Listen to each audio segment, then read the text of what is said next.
I'll just hit record and we'll get started. Ladies and gentlemen, I am starting late because, well, an HDMI cord decided to be a dick. So I thought my PS5 had broke on me. No, turned out the HDMI cord that I had attached to it was what had crapped out. So I went through this whole rigmarole, including taking apart and cleaning my PS5, and it was that all along.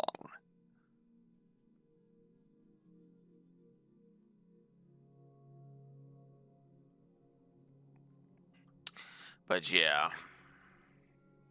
Yeah, that happens a bit in the second game too, Beach, but it's specific monsters that do that. It is kind of annoying. So, oh, god damn it, I didn't grab myself a drink. All of that bull crap, and I didn't grab a drink. I'll be right back. Not even gonna unmute, because this will not take me long. I need to get myself a mini fridge. I just need to figure out how to.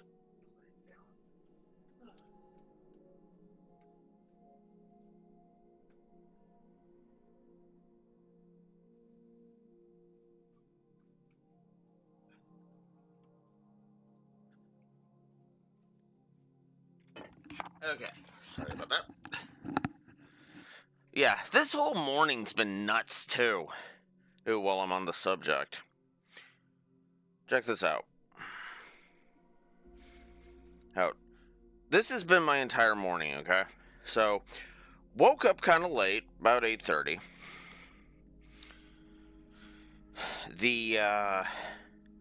Started having those problems.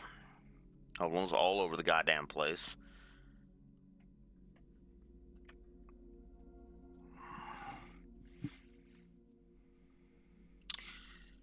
Give me one moment.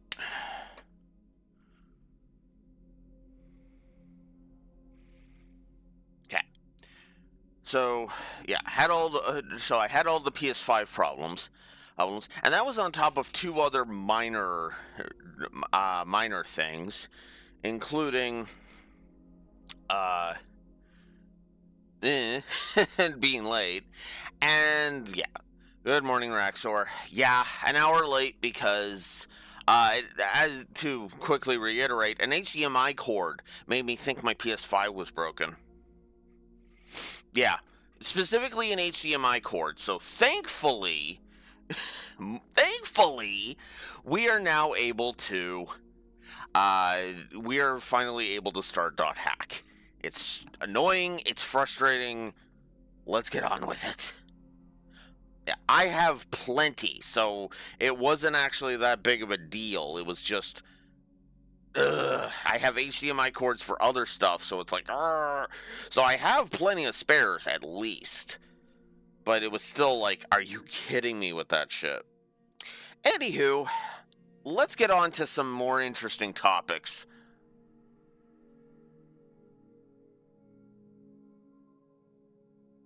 Fair enough. Let's get into some more interesting topics, shall we? .hack, which don't think I'm hearing. Okay. Okay. It's just really quiet because I have it so low.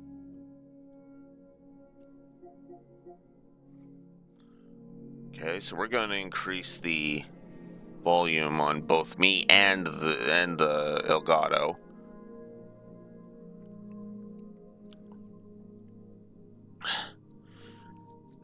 The joys of, we'll have to do an audio test when we actually boot the game. Yeah. So I got to be honest with you, I have never played any of the .hack games to completion. I'm just going to go ahead and confess to that. I have seen most of .hack Sign, but I gave up on it partway through. And, so I'm not... Yeah. .hack Roots, I have heard, is crap. So, because if Roots is the GU one, it basically rewrites the damn story, which is bull crap. Yep.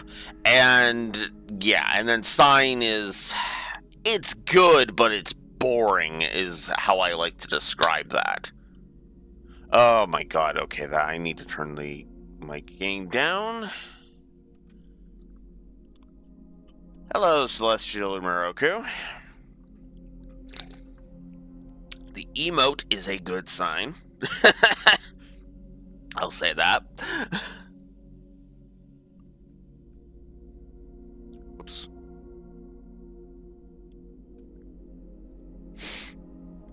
So, but yeah, I am basically going into this with almost no knowledge of .hack in general and GU in specific. I know the basics, right? MMO, the coma disease that I'm forgetting the name of right now.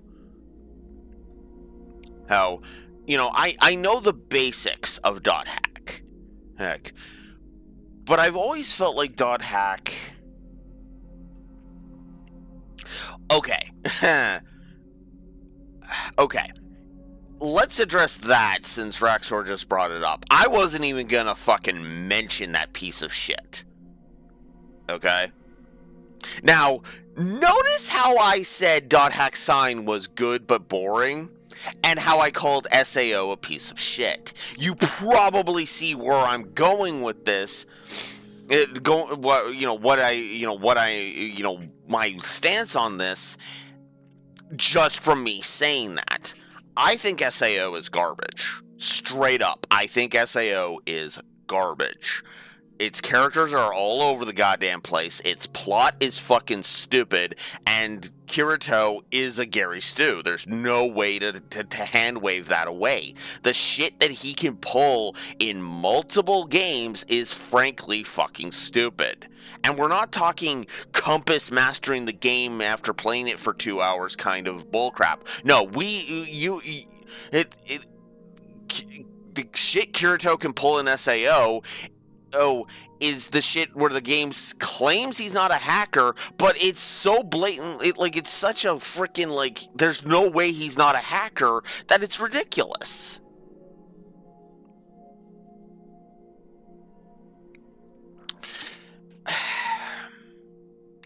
I have my issues with the Kirito and Asuna romance. I will grant you that they actually do some good stuff with it.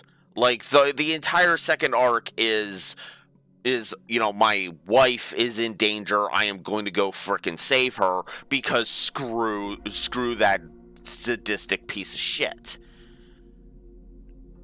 I would argue the relationship between Kirito and Asuna was done better in something witty entertainment, payments, SAO abridged. Because in those two, Kirito and Asuna are unhinged as fuck. But yet that's what draws them together. They both make each other better because they have found a reason to give a fuck, basically.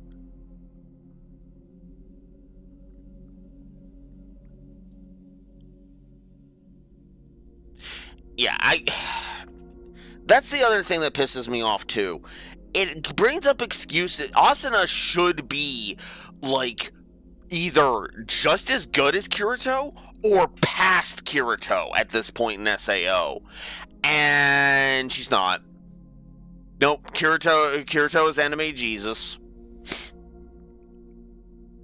Even though if you really actually look at it, there's actually a different anime character for that, and even then that's questionable. Yeah, exactly. He is the fucking...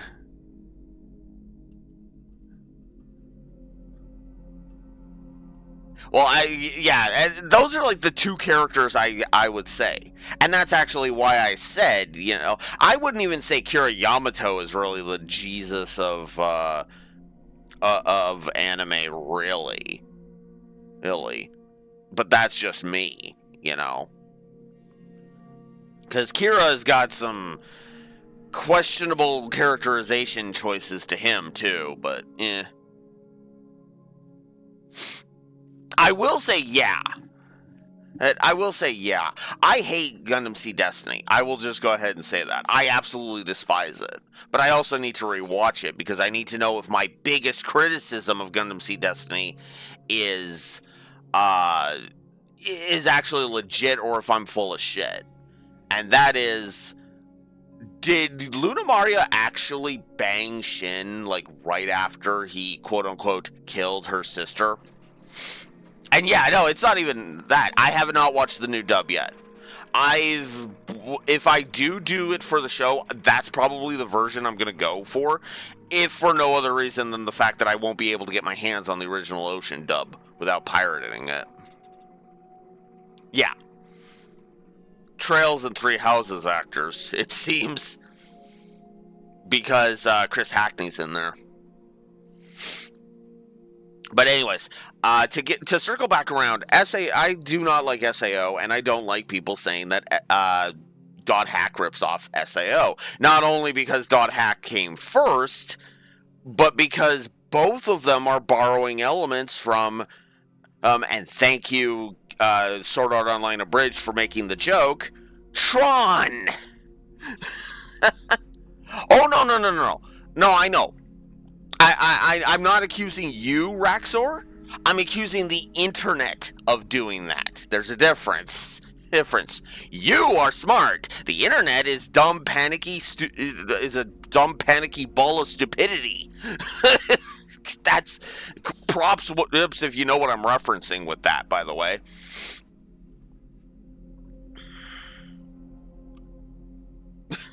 But anyways. But yeah, Dot Hack, I've never been that big of a fan of. Well, I'll give you the actual line. The person is smart. People are dumb, panicky animals, and you know it. My references suck. That's why I'm giving you the original line. I know my references suck. My referential humor is not great.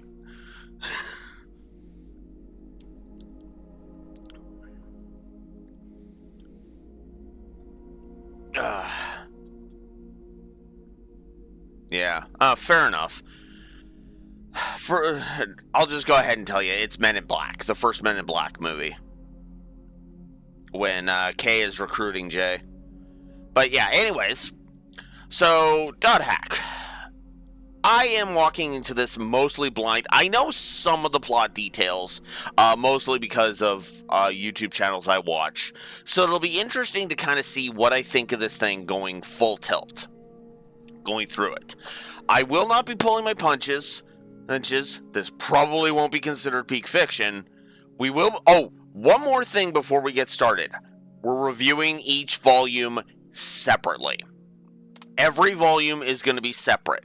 Now, on the sheet, I will go ahead and I will do totals for the whole, for Last Recode's entire collection, for the HD collection's entire thing, to kind of give a like a series total, basically, because let's face it, you know, this is the Dot Hack GU series on one disc, which is actually kind of great when you think about it. I also like that this is on multiple platforms, by the way. PS4, I'm pretty sure there's a Switch port, or I know it's on Steam.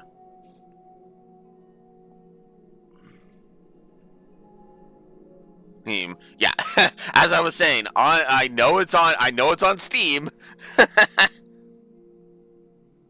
But yeah. Hey, which is kind of funny because there's actually a game on the Switch that's also on Steam that we'll be playing the Switch version if I ever review it because yes,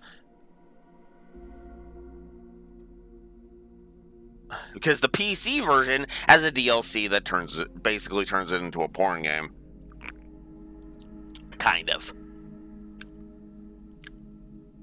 but it's actually better than that statement might say. It's called Hush Hush. Only Your Love Can Save them. It's a visual novel by Sad Panda Studios, and it's actually really interesting. I'm not surprised you haven't heard of it, Raxor. It's because they're a small studio, and again, like I said, they make games on Nitaku. You know, yeah. It, I would say it's interesting if you're curious and you have $25 to burn. Well, it's 25 Canadian, and you have some cash to burn. It's on the Switch's eShop up. I think it's worth checking out. But again, the reason why I recommend the Switch version is that's the safe for work version. So you don't get any of the, any of the other stuff, which honestly you could literally chop out because there's the 18 plus one, as I said, turns it into porn. So there's sex scenes, and it's like you chop out the sex scenes and pretty much nothing is lost from the story. Yeah. Okay, you could get it on Steam too, Raxor. There is, because it's a DLC. The 18 plus version is DLC. So just be aware that once you download the 18 plus version, that's the version you're locked into, which is why I was more suggesting the Switch version.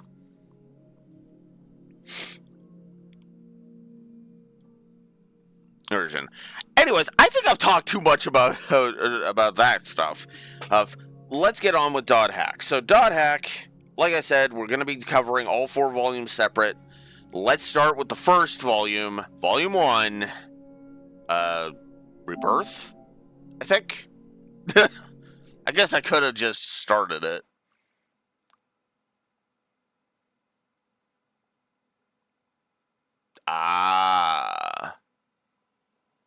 Yeah. I mean, well, that's why I warned you of it, Raxor, because it's like, yeah. But yeah. Also, yeah, this was to celebrate the 15th anniversary.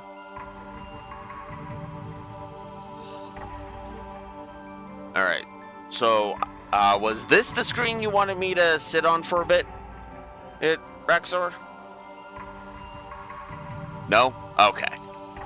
Then we won't sit on this screen. We will check the game options, though. Vibration, camera, and cursor memory. I guess we'll turn cursor memory on then, because that was tripping me up on that. Adjust display, so we can change the screen position, volumes, which language we want.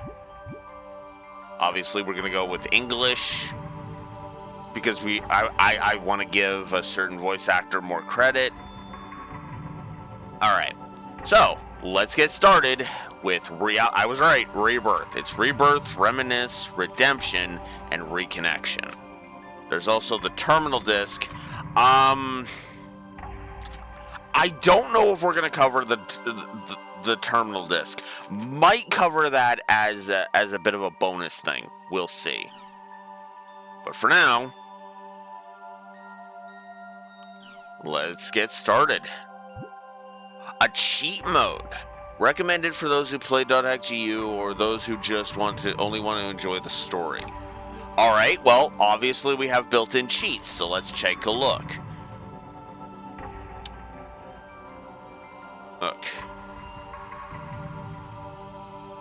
At the start of the game, weapon skill levels, and affection will be maxed for Haseo and all allies. You will begin with the best equipment. You will have the maximum amount of GP and Chim spheres.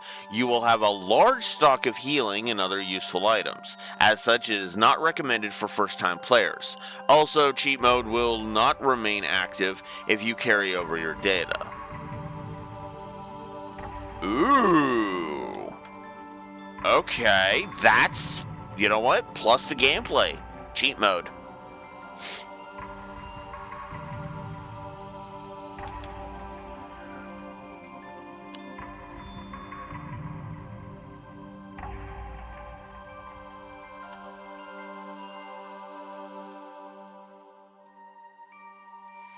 Well, since I'm separating these into different documents, I will just mark that this is an HD specific one.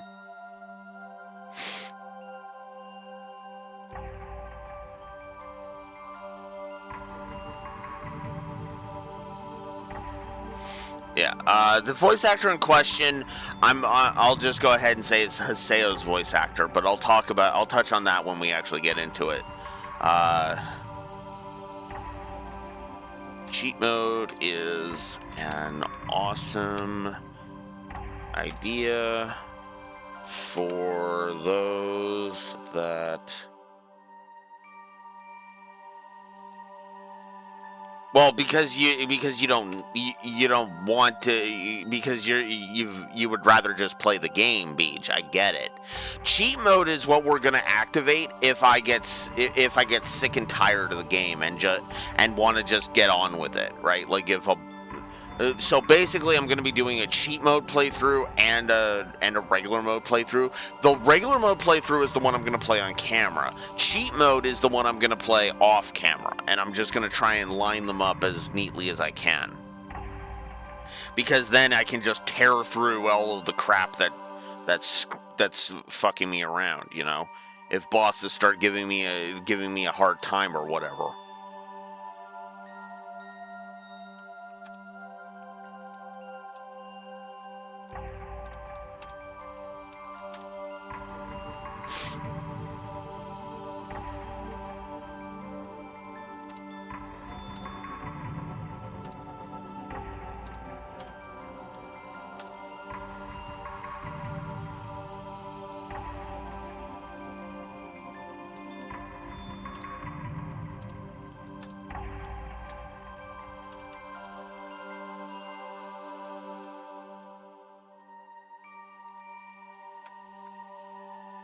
So yeah, right off the bat, our first gameplay positive. Cheat mode.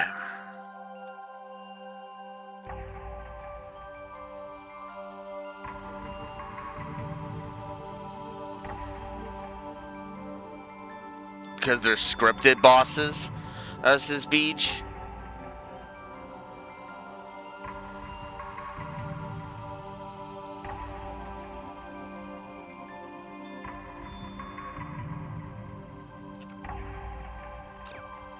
But yeah.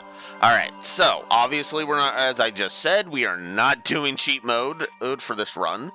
We are going to do normal mode, because of course we are.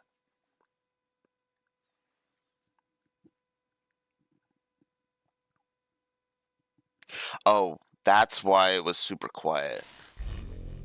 Alright, I'm actually going to turn this down.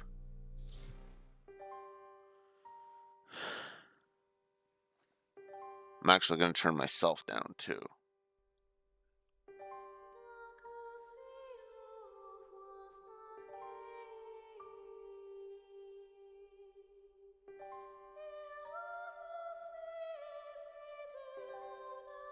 Oh, really? Alright, we'll turn it up a bit.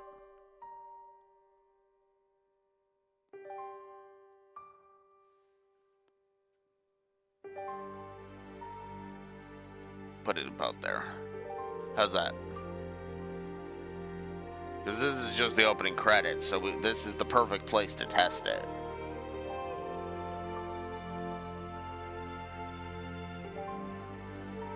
Alright. I'm always worried about that because games have, like, varying frickin' volume levels, basically. And it's kind of annoying. So. Eternal City Mach Anu.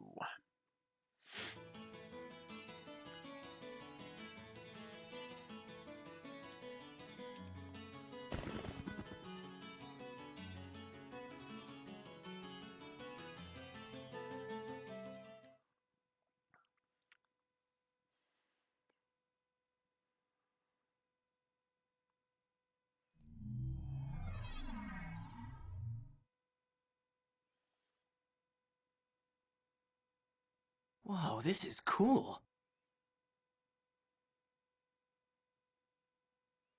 Hey!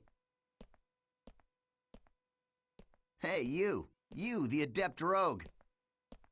Yeah, you! I'm talking to you!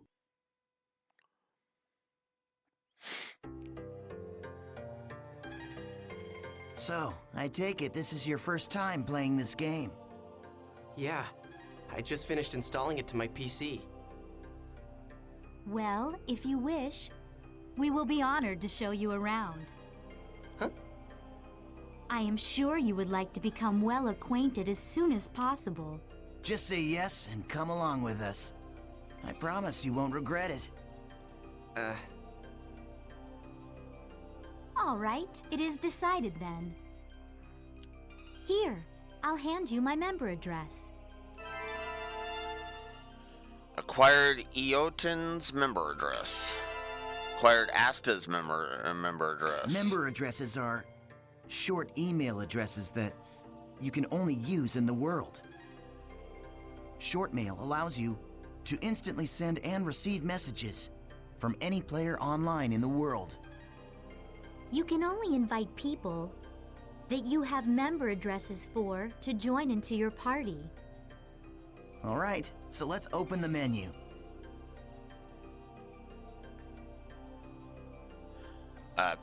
Yeah. Oh, okay. That was a thing. Okay, so hand-holding tutorial. Oh. Select party. Oh, there it is. This is a list of all the people who have a member address.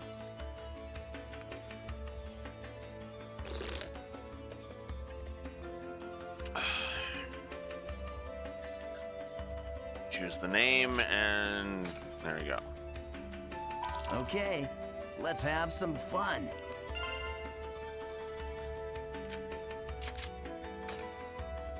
There. I am honored to lend you my sword. There we go. Okay, great. Now your party is complete. Remember, you can only invite people logged into the world. Enough with the formalities. Should we go on to your first adventure? Head to the save shop before going on an adventure. Talk to the save shop clerk and choose save from the menu to save your progress in the game.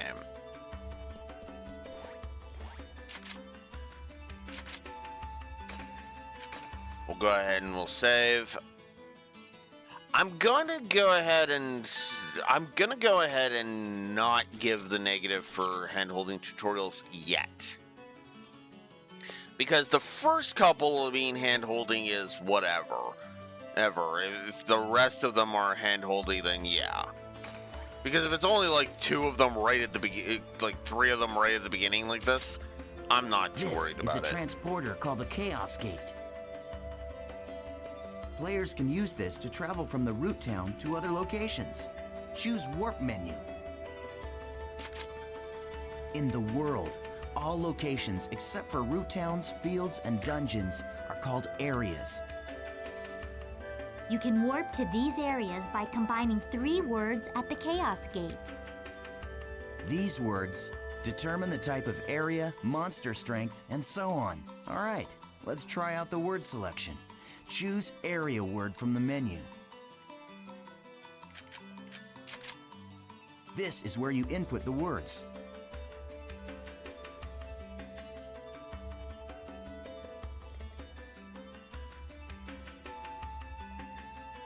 Yeah. The thing at the top is the word plate. You combine the 3 words in here to create the area you want to go. The gyro at the left of the screen shows your current stock of words. You can get more words by getting information from other players, emails, and forums. Okay, why don't you give it a try? Let's start with the first word. Choose courageous from your... I mean, that's literally the only one I can, so that's annoying. Engaging, daydream. Okay, now you can go to your first area. Oh yeah, I almost forgot. See the mark left of the area word? That's a server symbol. It indicates the server you're currently in. Right now, it's showing triangle for Delta. So, as you can see, we are all in the Delta server. If it's a different server, you'll go to another area even with the same area word. Pay attention to the server symbol when invited to an area by a friend. If you want to know more, just check out some of the forums. All right, then we're off to Delta Courageous Engaging Daydream. All right, let's go ahead and get this tutorial done. I also have a... So, we've all been trained. Okay.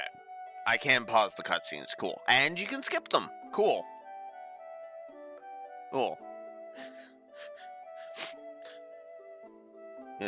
That's another fail in Kingdom Hearts 1's part. Sorry. PS2, and, well, more FF10's fault. Another knock against Final Fantasy X more so. Anyways, enough about that. Let's go ahead and I'll just go ahead and say there's a specific point which I will be going ahead and ka-chunging the intro off at. And I'll be ranting about a character a bit later, so yeah. Transported to a field. Open your map to take a look at the layout. That's the touchpad, alright? This is the area map. Use this screen to check current position, mission info, and any other information you may need.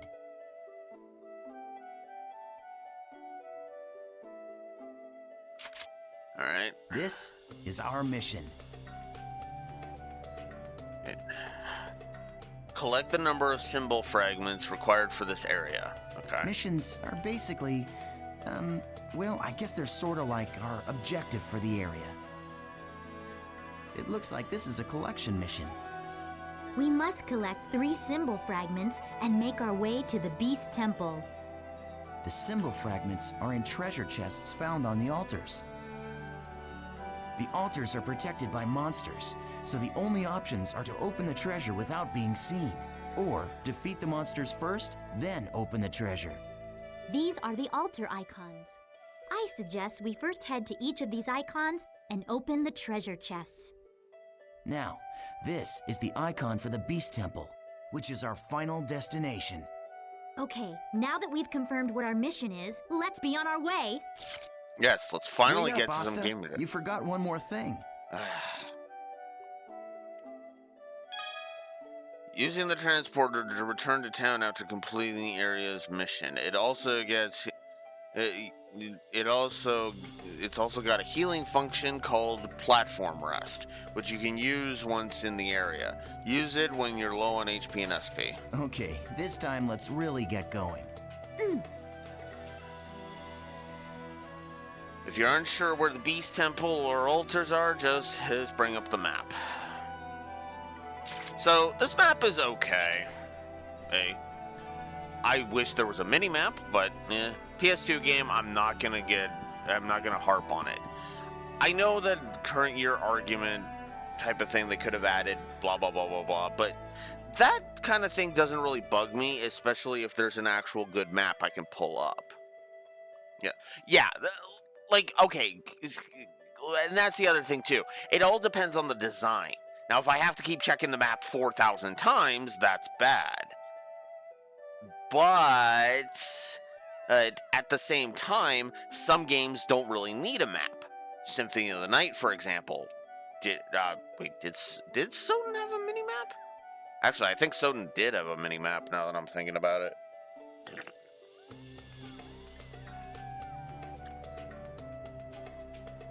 So, yeah. Nice. We found an altar already.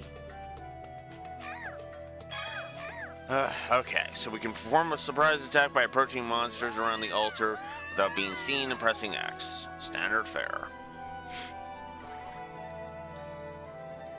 This'll be quick. Once the battle begins, the battle area spreads out like this. The battle area is surrounded by the battle fence, so it's virtually impossible for anyone to escape. The only way to escape from a battle is with an item called a smoke screen. Asta and I don't have one right now, so we'll have to fight it out. I was not wanting to. I was not ready to You're not run too in. bad. Not so difficult, huh? Oh my god! Yeah, keep it up. That's it. Just continue. Okay, Now can you fuck off and let me fight? That's why I hate tutorials like that. It's like, here, sit here and get and frickin' So that's have. it,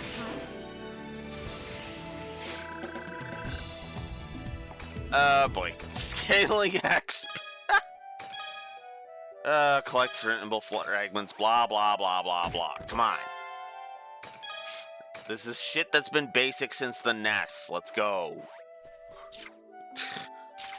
Oh. Never mind. There is a mini-map.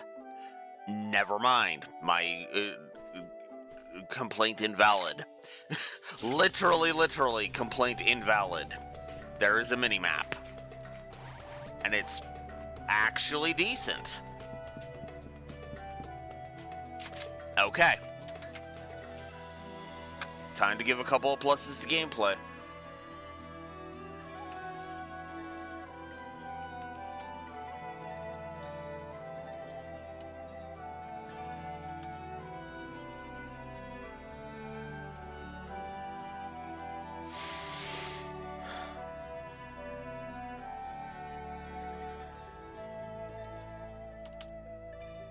Now, let me explain why while we're on the subject, okay?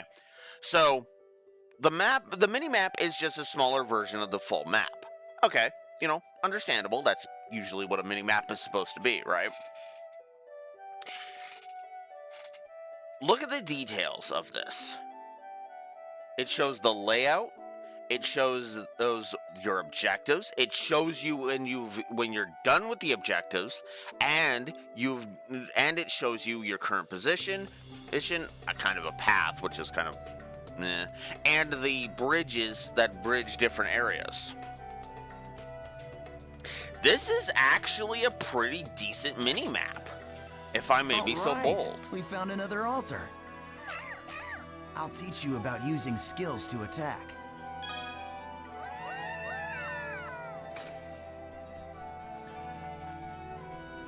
We got him! The regular and combo attacks are just simply normal attacks. Skills enable you to do much more damage to your enemies.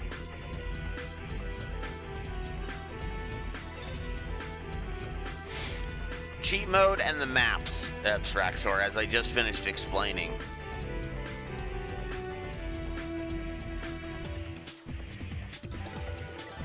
And yep, time for the Raigeki. The audio slam. Alright, so we can use triangle, press R1, and oh, it's Gale Blade. What you see here is the skill trigger menu. Do you see the 4 panels? You can press the button that corresponds to each panel to execute the different arts. Now try it out by using Gale Blade! All right, perfect. the skill trigger is not just a shortcut. It can also be used to stop enemy attacks, or it can be used to interrupt one of your own. Aren't you forgetting something important, EO10? There is an even more important use for the skill trigger. Of course I haven't forgotten. You're talking about Rengeki, right? An advanced skill attack with an increased amount of inflicted damage. Use a skill attack when an enemy is surrounded by a blue and purple ring, which appears when continuously inflicted with damage.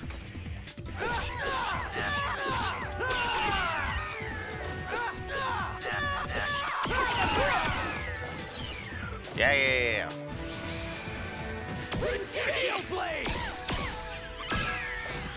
There we go. Favorite action is triggered when Rengeki is used or other conditions are met. It raises the morale of your party members and will allow you to execute more powerful attacks. Next. There you go. Very well. Shall we let him play as he wishes? That's a good idea. All right, Yeah. Marcelo, it's all up to you now. Yeah, we don't want him starting to shower this game with a shit ton of negatives. Sorry. I'm not actually gonna do that. And yeah, I'm pretty sure that's Steve Bloom. Gale Blade!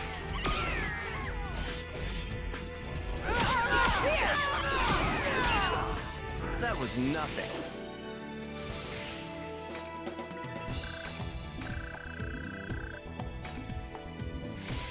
Okay. Oh my god, you did not need to pop that up. What the hell? God damn it.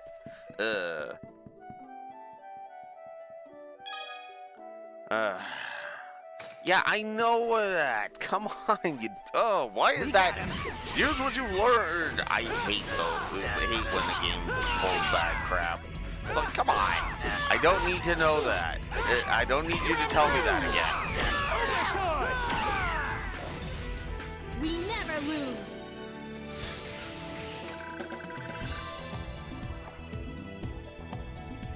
Yeah. I will say that. I will say that. This game actually at least is trying to get you into the action. Alright, so there we go. Now we have the judge's symbol.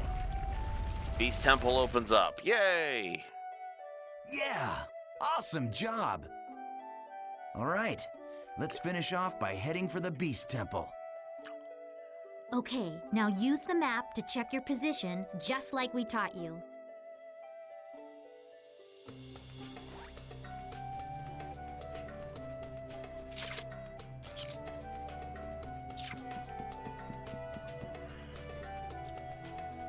All right.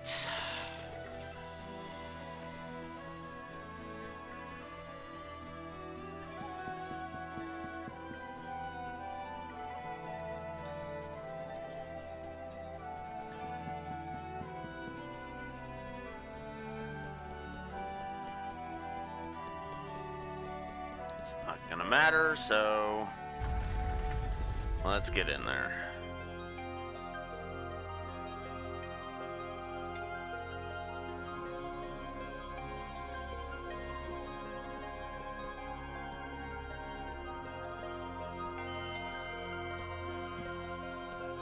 This is a statue of Folset, the god of law. We just call it the Beast statue. But I think in the game's story, it's supposed to be an important god or something. You see that treasure box? That's the offering to the Beast statue. There's a rare item inside of that you can only get in this area. Go ahead and open it, Haseo. You sure? Go ahead, you're still a noob. You need all the help you can get.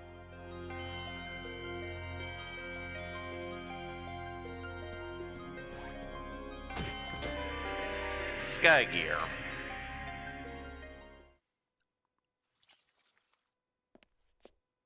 Thanks. What the? The items in the treasure chest are your rewards. Yes, and our reward is you. I love taking out these pathetic noobs. It's really quite fun. Face it, an idiot like you isn't qualified to play this game. Hey, hold on. I thought you said I could kill this one. Don't you remember? After all, this is my reward!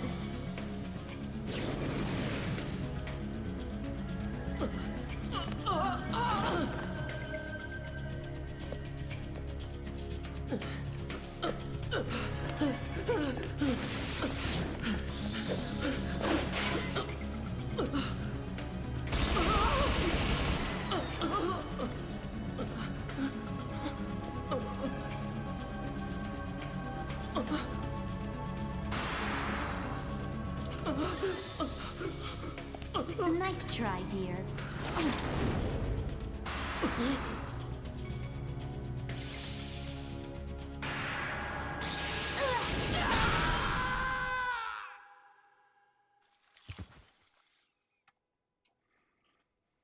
How pathetic.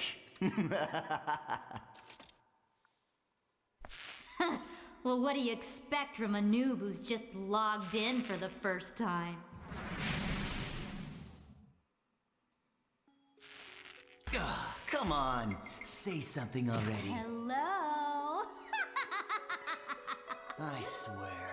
Just pretend to be their friend, and they fall all over themselves to let you PK them. Hey, you're still around, aren't you, kid? Huh? What the?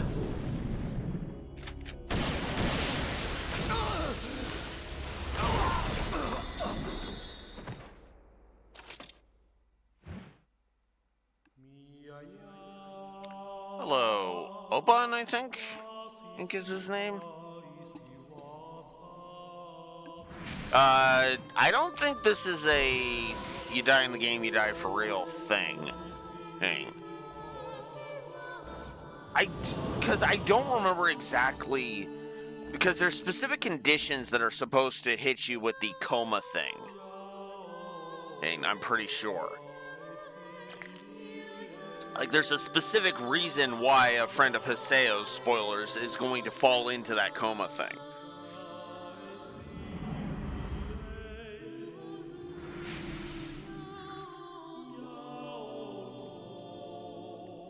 Also, yeah, this series loves. Welcome to the world. This series loves its symbolism.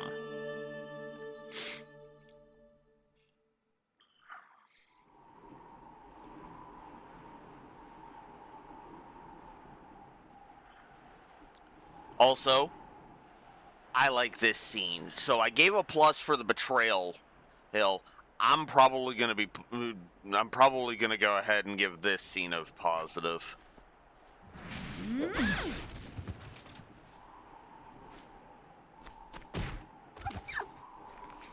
Please help me!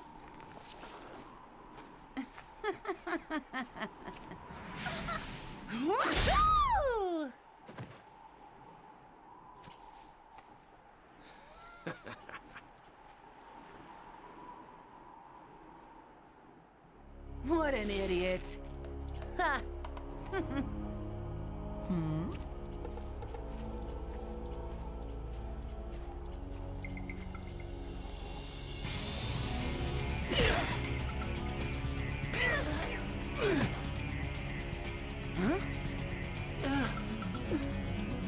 The terror of death!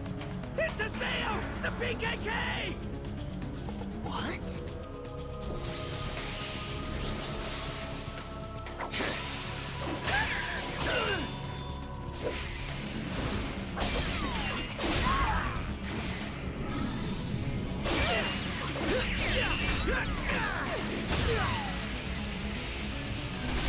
Yeah, Oban. I was right about the name.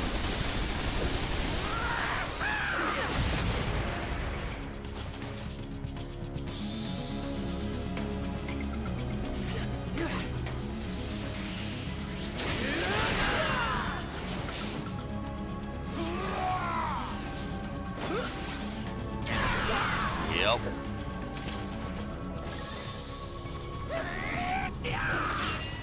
This is when the pool for English voice actors was way smaller than it is now. I'm just gonna go ahead and say it. Like for the ones that had some real good talent. There are some names that are still voice acting today, which is good. But because a lot of them are talented.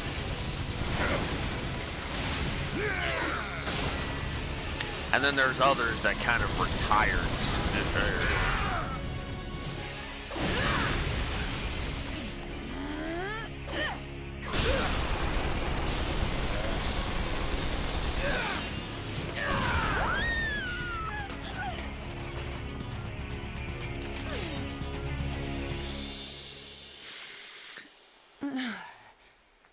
I'm surprised. I didn't think you'd be that strong.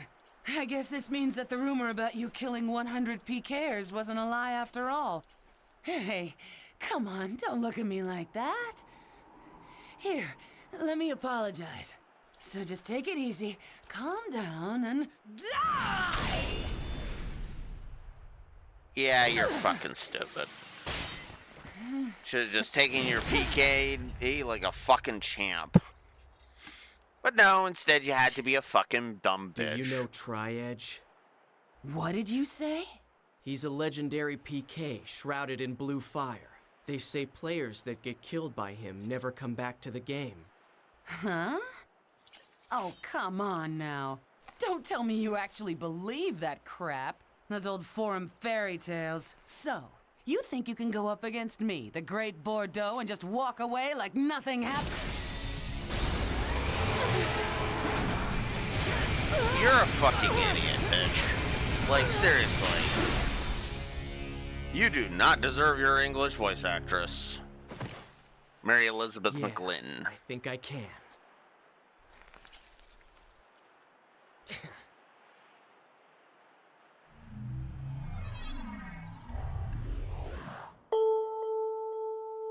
Volume 1, Rebirth.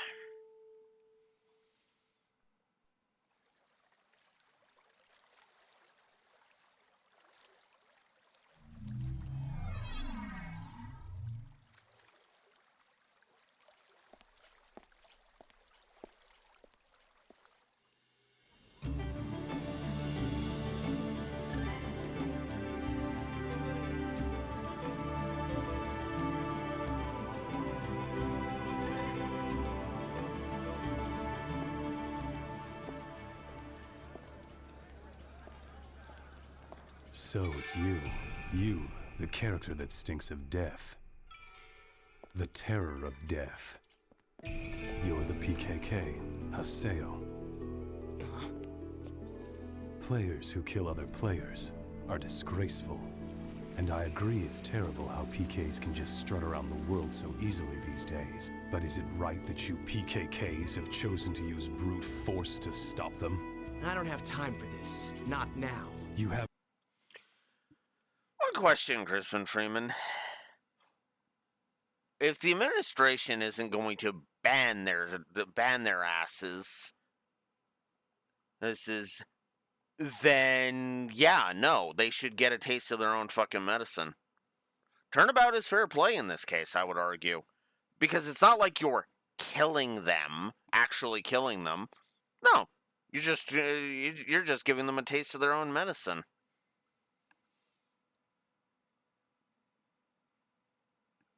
Yeah, I'm not sure what I think of this color palette, if I'm honest.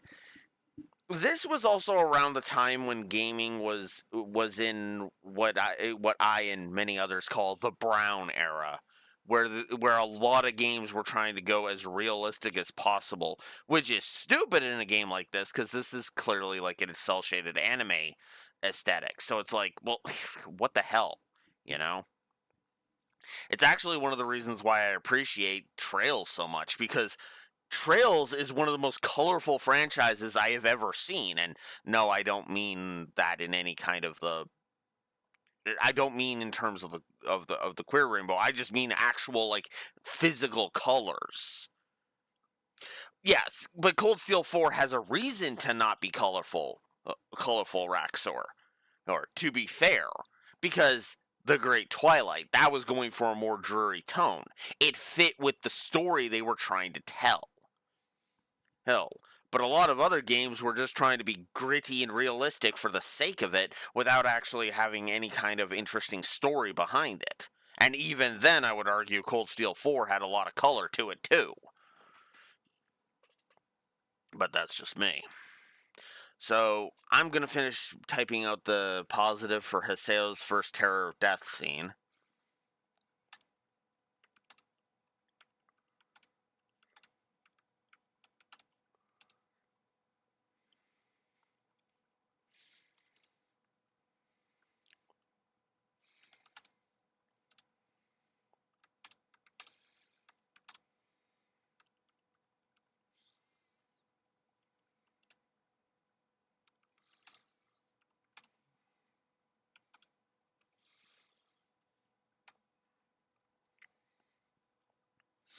Also, I appreciate that the time skip was 8 months.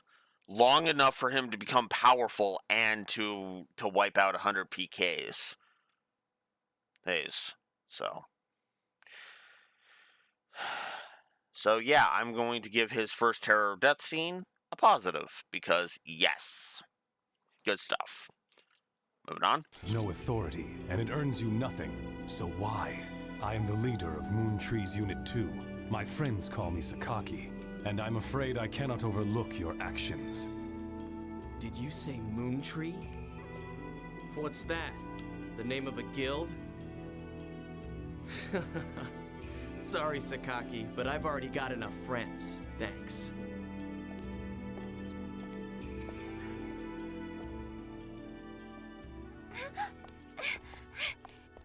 Do you always interrupt people like that? You know, Sakaki wasn't finished talking to you yet.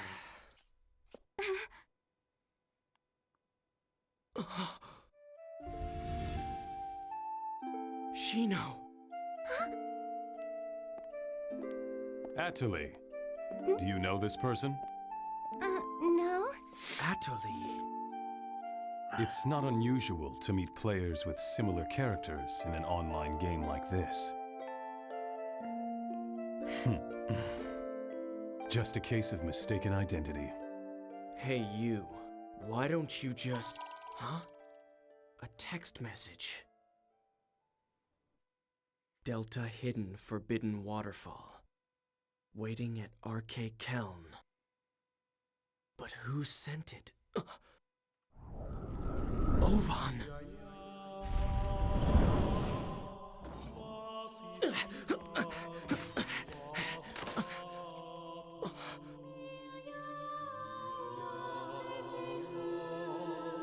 Just hold on a moment. Why don't you stop acting like a complete fool? Remember what you PKKs are trying to do. If you succeed, you'll be no different from the PKs themselves. I've never agreed with that argument, if I may be so bold. Now, to be fair, it depends on how far you take it, right? Is because the idea is supposed to be, where do you draw the line, right? And that is the question. Right?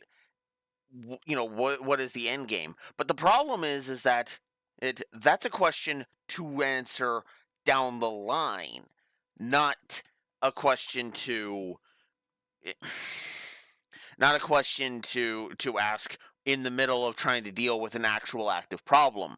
The fact that Haseo has actively racked up 100 PKs on has racked up 100 kills on player killers really should say that there is still a large infestation of player killers that needs to be dealt with. So saying Haseo is just acting like a fool is at best short-sighted and at worst really fucking stupid. Never mind the fact that there's the fucking rumor going around of a PK who is literally putting people into fucking comas. You know?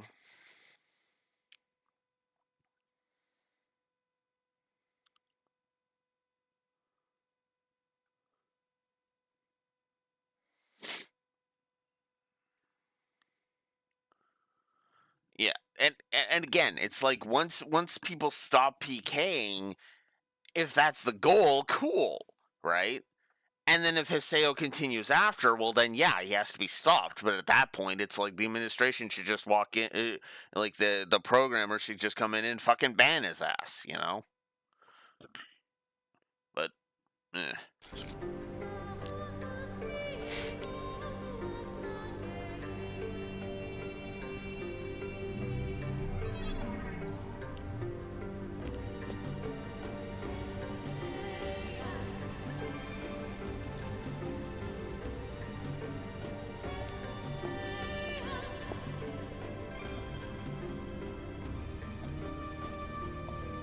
Ovan!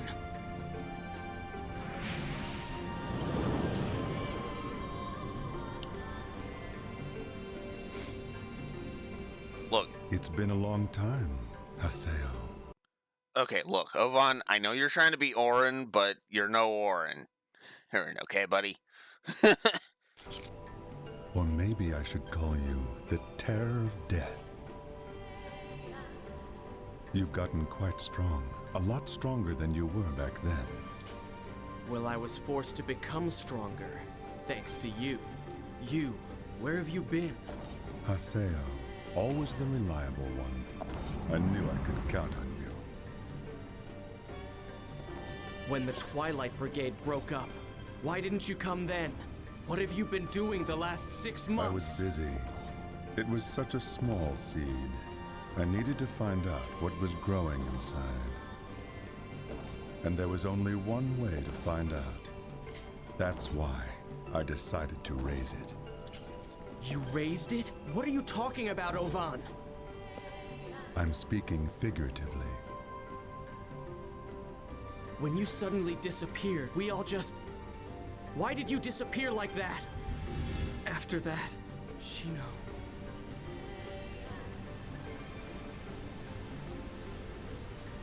Haseo, do you want to know about Tri-Edge? Wait, you know Tri-Edge? 6 months now, and Shino hasn't come back to the world since Tri-Edge killed her. Meanwhile, the real-life Shino is lying in a coma, and no one seems to know the reason why. Tri-Edge. He is not a normal PK. So you knew about Shino? Yes, but that's all that I know. But if you were able to find Tri-Edge, you might learn something about Shino's coma. You may also learn more about what really happened that day. And if you were somehow able to defeat Tri-Edge, then maybe Shino would come out of the coma. If my information is correct, he will be back today, at the scene of the crime. The scene of the crime? You mean... Delta Hidden Forbidden Holy Ground. The place where Shino was killed. The Hulgran's Cathedral. Yes, finally! I'll get my chance! I swear I'll bring Shino back. I'll do it, Ovan! Yes. You and I. We're the only ones who could possibly bring her back. We're the only ones. Ovan? I'll meet you at the Holy Ground. There are some things I must do.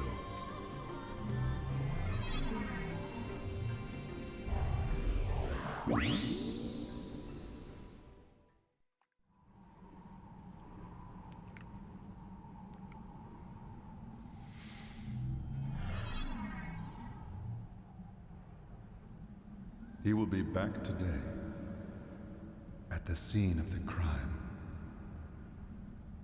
Tri-Edge is coming here.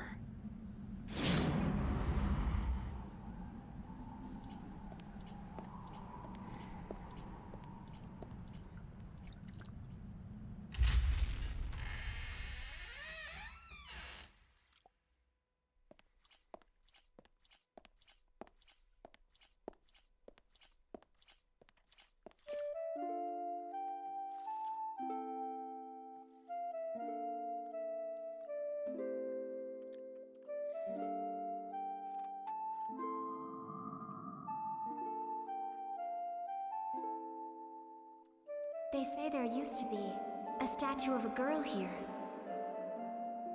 A girl? That's right. She was called Aura. I wonder, why'd she disappear? Who knows? Maybe she just lost her interest. Lost hope for this world.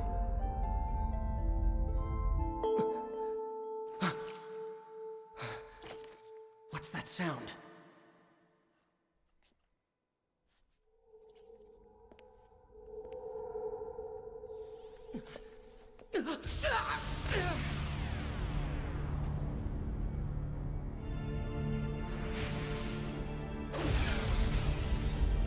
And of course, Tri-Edge looks like the IMOC protag. Is that Tri-Edge?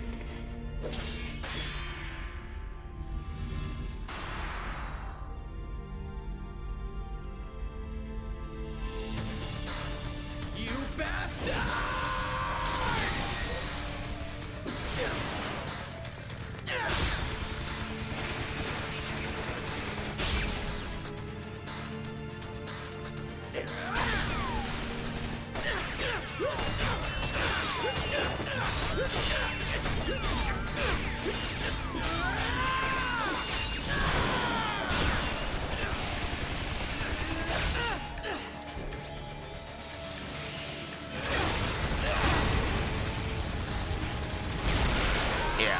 This is the reason for the previous terror death scene, by the way. Because if Haseo had just came out at Tri-Edge, and that was the first time we had seen him in the Terror Death armor, it wouldn't mean anything. This is how you establish a villain. Damn. What the hell? What the hell are you?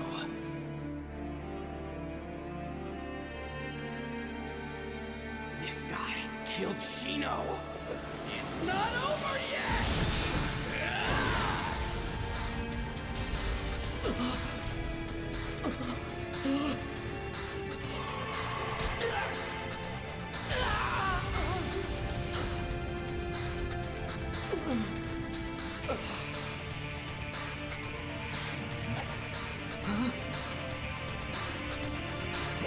So the only thing I don't know if they explain or not is how Haseo survives this. As in how he avoids going into a coma.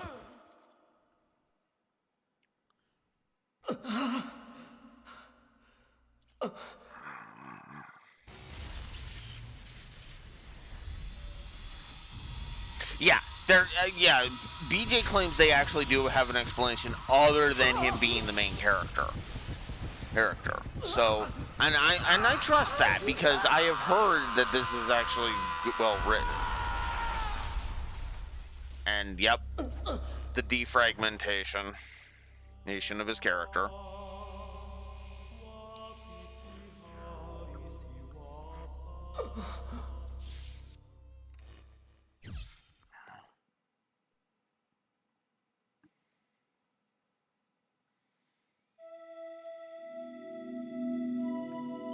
Alright, here we go. Reboot complete. So, let's give another story positive. Just straight up, let's give another story positive.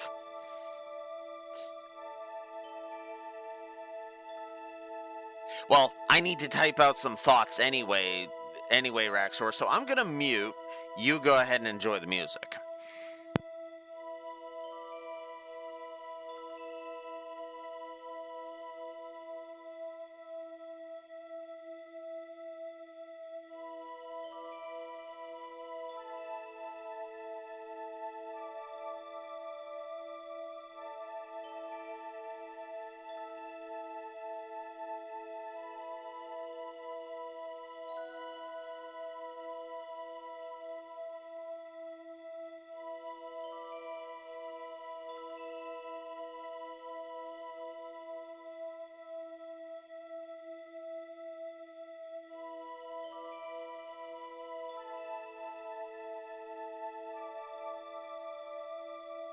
Oh, it's when you click the world? My bad. What the? I was fighting Tri-Edge, but then... Damn it, I can't remember. Huh? I don't remember doing that. Reformatted? What's going on? What about my emails?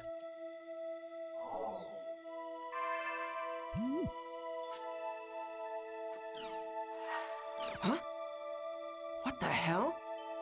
I would never delete these. They're all gone. Even the emails I got from Shino. Everything's been reformatted. What the hell is going on? An email?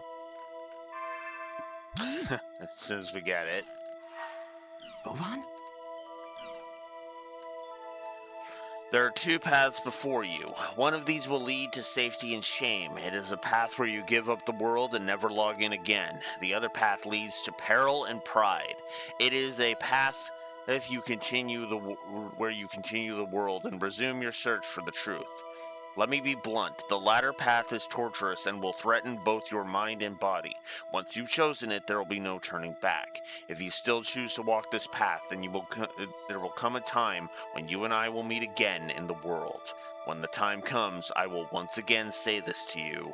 Welcome to the world. Trial and truth. Whether or not I should quit the world? You should know better, Ovan. I'm gonna go back to the world. And then, I'm gonna get Shino back, no matter what!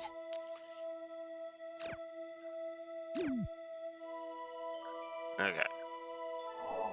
Then there's the news capture. Capture.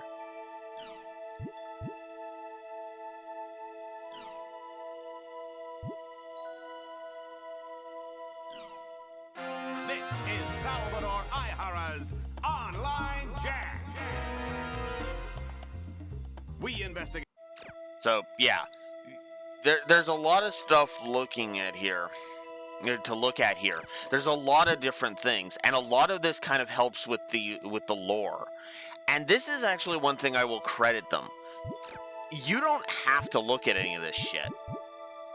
But it is fascinating for you to read through all of this stuff if you want to. And yeah, we will definitely be going through all this shit. I mean, are you kidding me? Of course we're going to be doing that. There's going to be a lot of... There's probably going to be like an entire bits where I just literally go through all of this shit. I'm not going to go through it right now, obviously, but... yeah.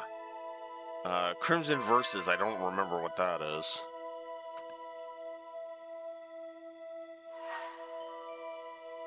Okay. So that'll be for later. Oh, we have a movie player, which does not have anything on it right now, which is silly. Accessories. Oh, that's the... We can change the music of this screen. And we can change the background. So yeah, there's going to be we can actually get different backgrounds that will appear here. So there's a little bit of customization to this menu. And of course, we could just instantly save here, so that's good. It's not the greatest thing, but yeah. Since I want to do the news capture later, we're gonna just go into the log into the world screen and go from there. There we go. This is the song that I'm pretty sure Raxor wanted.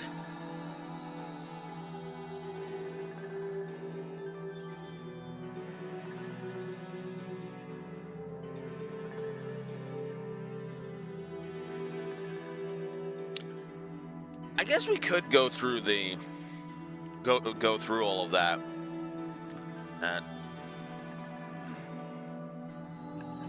The World R2, which in and of itself is a thing, so.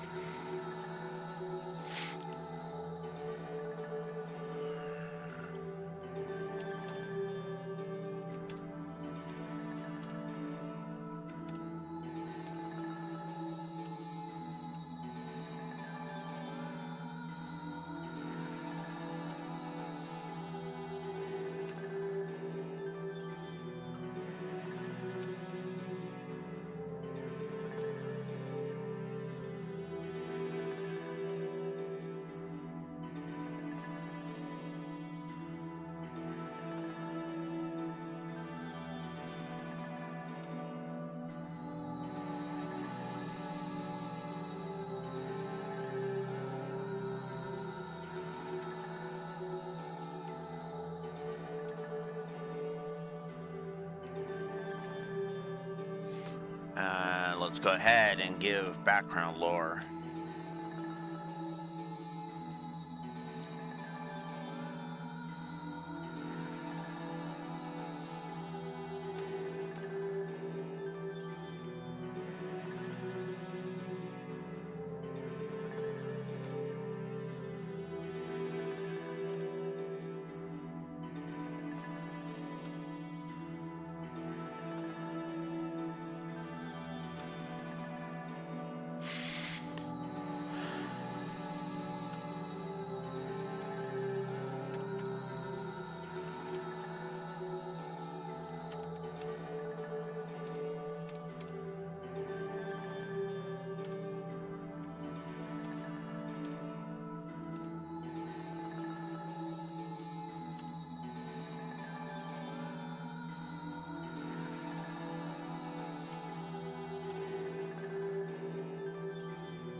I'm gonna put that as a potential for now.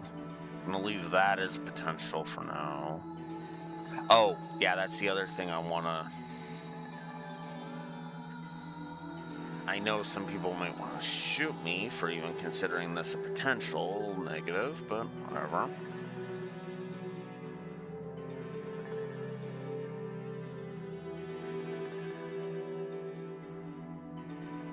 Whoops.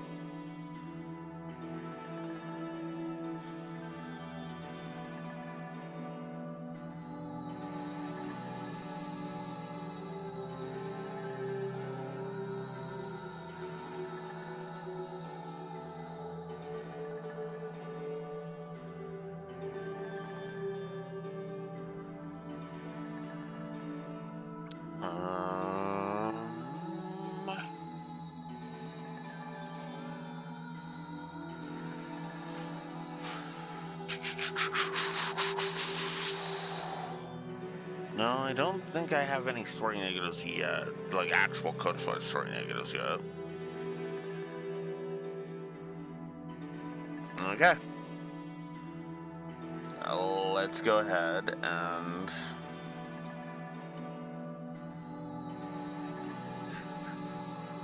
Yep, there we go. Okay. Background lore, triple positive. And then a positive for Tri-Edge's thingy. So, there you go.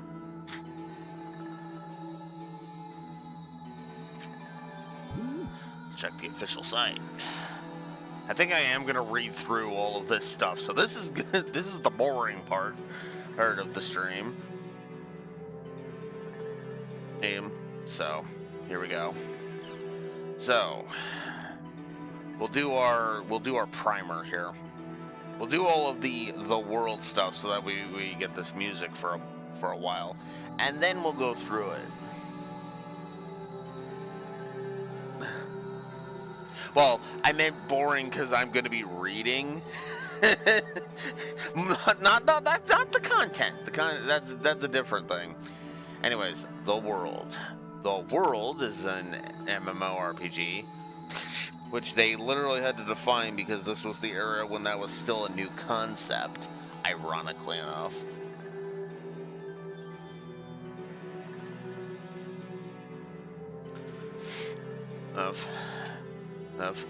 Enjoyed by many players around the world. Gain fame as a top-class adventurer. Become Emperor of the Colosseo. Take part in quests and explore the world, or just relax and take in the gorgeous scenery. There is more than one way to enjoy the world and more than one path to take.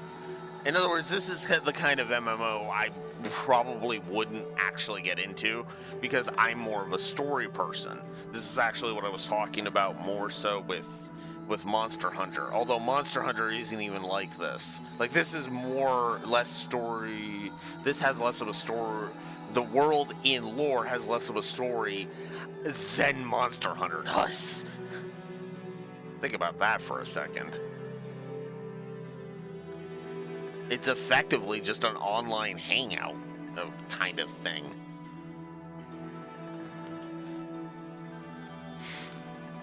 Yeah. That's why I said in lore, like as in the like in universe. The game doesn't have a story. That's what I meant. And it's kind of what I meant, you know. .hack has a great story. The world is more an implied story, if that makes any sense. Actually, that's kind of like Dark Souls now that I'm thinking about it.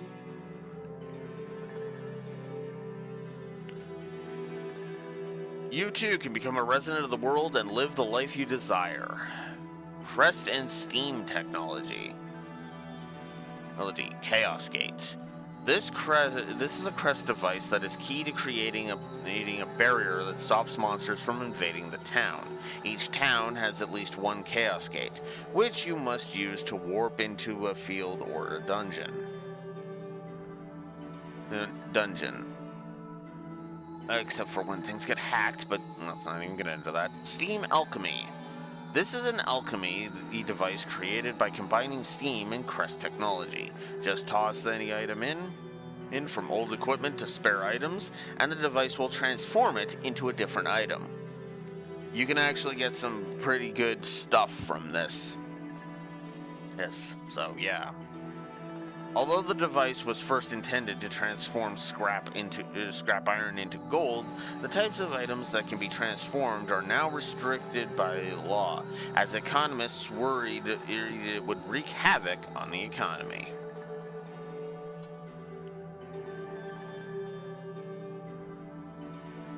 And me. Steam bike. Steam-powered bike invented by humans, and it's an extremely expensive item. Riding around on one of these is guaranteed to earn you jealous stares from people in town. Gondola. The gondola has historically been used to navigate the canals of Makanu. Transportation provided by gondolas used to be essential to everyday life, but when the steady advance in technology, they have mostly lost their original purpose, becoming more of a tourist attraction for Makanu. And that's it for the first one. History. Genesis of grief. Long, long ago, before the earth and the heavens existed, two brothers lived in the world. Able to read each other's hearts without so much as a glance, the two were fully satisfied. The world was two. The two were the world. One day, the elder deity accidentally broke the younger deity's treasured sword. Furious, the younger deity retaliated by slashing the elder deity's treasured spear here with his broken sword. The spear was split in half, and the elder deity erupted in anger. And so, glaring at each other, one holding his broken sword and the other his broken spear, they fought. The war raged for 7 days and 7 nights. On the 8th day, the younger deity realized their foolishness and went to the elder deity to request a truce. But the elder deity, still blinded by anger, saw this as an opening and thrust his spear. The spear pierced the chest of the younger deity and took his life. The younger deity's final breath became the heavens, and his fallen body became the earth. The fountain of blood erupted high and became the sun. The broken sword shattered and formed the moons and the stars in the heavens. Feeling great shame, the elder deity wept. His tears became rain and fell to earth, forming oceans in its deep contours. From eternal tranquility, the world was set into motion. New life. The elder deity mourned the loss of the younger deity for many years, but eventually he grew accustomed to his sad, lonely life. One day, unable to bear his loneliness any longer, the elder deity removed one of his eyes and created a goddess. The new goddess looked at the elder deity and exclaimed, "Thou art handsome," and with her voice, the world was filled with sound. The elder deity and the new goddess gave names to each other. The elder deity received the name of Sol, the god of creation, and the goddess is Mayulin, the goddess of harvest. Then the elder deity created a land of the dead in the darkest part of the world. He sealed the spirit of the younger deity and gave him the name of Cernunnos. I am really bad with pronunciations. We've established this. The Lord of the Dead. This was how all things were named, aimed and given a purpose. Sol gave birth to more gods and goddesses. Mayulin gave the new gods names, and Sol gave them purpose. One ruled the sun, and the other ruled the oceans. One ruled the weaving thread, and another the stoves. This was how the sun traveled the sky. The oceans beat against the shores. The loom spit out threads, and the stoves held the fire within. Sol then gave birth to trees, plants, beasts, birds, fishes, and insects. They all spread throughout the world, each finding a place to live. The world was filled with life. Last to be created were the elves. Sol created them in his image, and it was them he loved best. Sol asked all the gods and all the creatures to grant the elves their blessings. Each god, goddess, and creature happily gave its blessings to the elves. As a result, the elves were faster, stronger, smarter, and more beautiful than any other creature, and moreover, they could speak the language of all creatures. And then there was this goddess named Shelia, and with a herald, and sorry, wrong franchise. Anyways, however, Nominus, the land of the dead, withheld his blessing from the elves. Unaware of darkness, the elves' hearts were ever wrapped in light, but because of it, they had an incredible innocence to them. Sure. The fools. The gods entrusted the earth to the elves and created their own realm in the heavens known as Erseltra, the city of dawn. And so the elves ruled the earth and the gods ruled the heavens. The gods built a path connecting earth and heaven and called it the heavenly path. Some call it the rainbow bridge. Sorry. The heavenly path was used to deliver the light to the heavens and the gods down to earth. Guarded by the light of the sun and the light of the gods, life on earth flourished, and it seemed that peace would last forever. But as time passed, the elves began to believe that their powers equaled those of the gods. They built the aerial fortress Fort Oph in the sky to enter the realm of the gods, insisting that they too be treated as deities. Sol was furious, and he took from the elves all that was good in them. The elves became slower, weaker, and uglier than any other creature. Meulin scorned these foolish creatures and named them humans.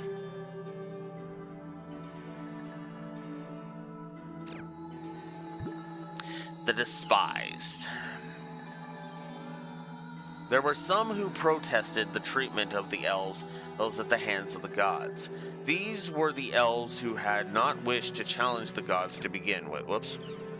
Who had not wished to challenge the gods to begin with. They stormed the heavenly path and threw themselves before the gods, crying, "Why must you punish us when it was not we who drew our swords against you?" The gods answered, "That is true, but that is not the only sin." The elves asked again, "What do you mean by that, O gods?" The gods answered back, "Very well then, when your brethren raised their swords against us, where were you and what were you doing?" To that the elves replied, "We were at the altars praying to you, our gods. We prayed that the fools who disobeyed you would receive your divine punishment." The gods retorted, "Were you not merely praying that your own lives be spared?" The elves' faces turned red, and they could not reply. Suddenly the gods showed their anger. "You are more foolish than the fools who do not know their place, lower than the humans. From this day forth you shall wear a mark showing your supposed innocence and piety." And just as this thundering judgment was made, each of the elves that gathered at the heavenly path began to transform. They grew tails, and their beautiful faces turned to those of beasts. I could make a joke, but let's just sidestep that. When they saw how they changed, they screamed in shame and disappeared to dark corners of the world. Grunty race. Having lost their wisdom, humans brought war and chaos to the world. They had been reduced to creatures concerned only with domination, and so they commenced to make war on all sides. Sol gazed down in sadness at the ruined earth and decided to use the goodness that he had taken from the elves to create the race of Grunties. He dispatched them to return peace to the world. But the gods were afraid that the Grunties would suffer the same flaw as the elves and voiced objections to Sol's action. And so Sol cast a curse upon the Grunties and proclaimed, "Listen carefully to me. I have cast a spell on you. It is a curse and a magic word, is its key. If someone, even just one person on this earth, says this word, a terrible calamity will befall every one of you." The Grunties beseeched him, "O great lord, then how may we ensure the calamity does not come to pass?" Sol nodded his head and answered, "You must not oppress others. You must not be bitter. You must not be envious. Have a good and pure heart and live your days peacefully." The secret was told to all gods and all creatures except for humans. The gods were satisfied and the grunties were sent down to Earth. Without shedding a drop of blood, the grunties stopped the violence of the humans. Overjoyed, the gods created magical powers bestowed them upon the grunties. But even with such great power, the grunties did not fall prey to the sin of pride. Wow, there's a lot here. Holy crap. They really went all out with this. Banquet of Conspiracy. The grunties were loved by all creatures, with the exception of the bitterly jealous humans. This was because all of the things that made grunties so wonderful had once belonged to the humans. Humans began to look for grunties' weaknesses and learned of the curse that Sol had cast on them. Overjoyed, the humans next set out to learn the secret word, but even the normally talkative monkey would not betray it. So, the humans held a banquet and invited all the gods and creatures in order to fog their minds with drink. One after another, the guests became intoxicated, until finally only the snake, the strongest drinker, remained. The snake would not divulge the secret words, so the humans brought out their strongest drink and gave it to the snake. As expected, the snake became drunk and told the secret word to the humans. The humans rejoiced and intoned the word immediately. The grunties lost their intelligence and found themselves unable to stand upright. The humans called them Poochie Pongo and made them into the beasts of burden. They then proceeded to rekindle their war against the other races. For telling the secret word, the snake was punished by having to forever crawl about the earth on its stomach. Meanwhile, they know why he told it, because he got fucking drunk. Whatever. Path of Evil. The gods fell into despair over the humans' deed. They created a great gateway called the Moragu Barrow and blocked off earthly access to the heavenly path, so that none could ever more enter heaven. Along with the sealing of the heavenly path, the light of the gods was also blocked from the earth. Without the protection of the gods, the earth gradually became wilder and began to be corrupted by a dark power called the Shadow. In the vile influence of the Shadow, the earth overflowed with monsters and demons. These demons roamed the world and killed everything in their path. Many creatures were lost as a result of their brutality. Humans also came under attack by the monsters. They formed barriers in the major cities and closed themselves off. They fought against the monsters but lost battle after battle. One by one, the cities were cut off from each other, and the barriers protecting the cities were destroyed one after another. Finally, only 5 cities remained standing.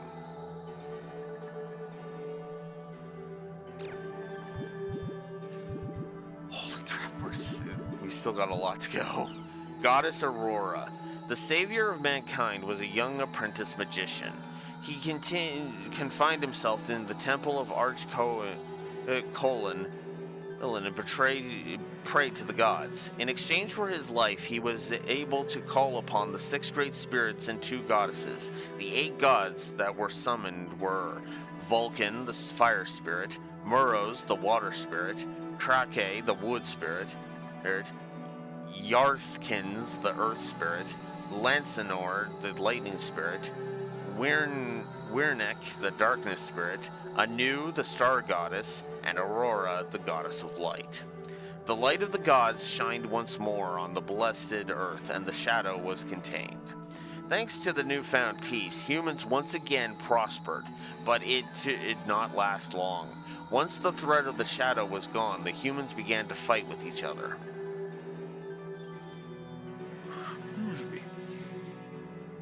After sealing the shadow, the 8 gods and goddesses remained on Earth, but some were angered by the foolishness of humans, and others grieved their wretchedness and left, until finally only Aurora remained. Fearing that the light of heaven would again depart the earth, humans placed 8 curses on Aurora and sealed her inside the Hula Grand's cathedral. Yep. Battle against the gods. When the gods learned that a goddess had been imprisoned, their fury knew no bounds, and they vowed to destroy mankind.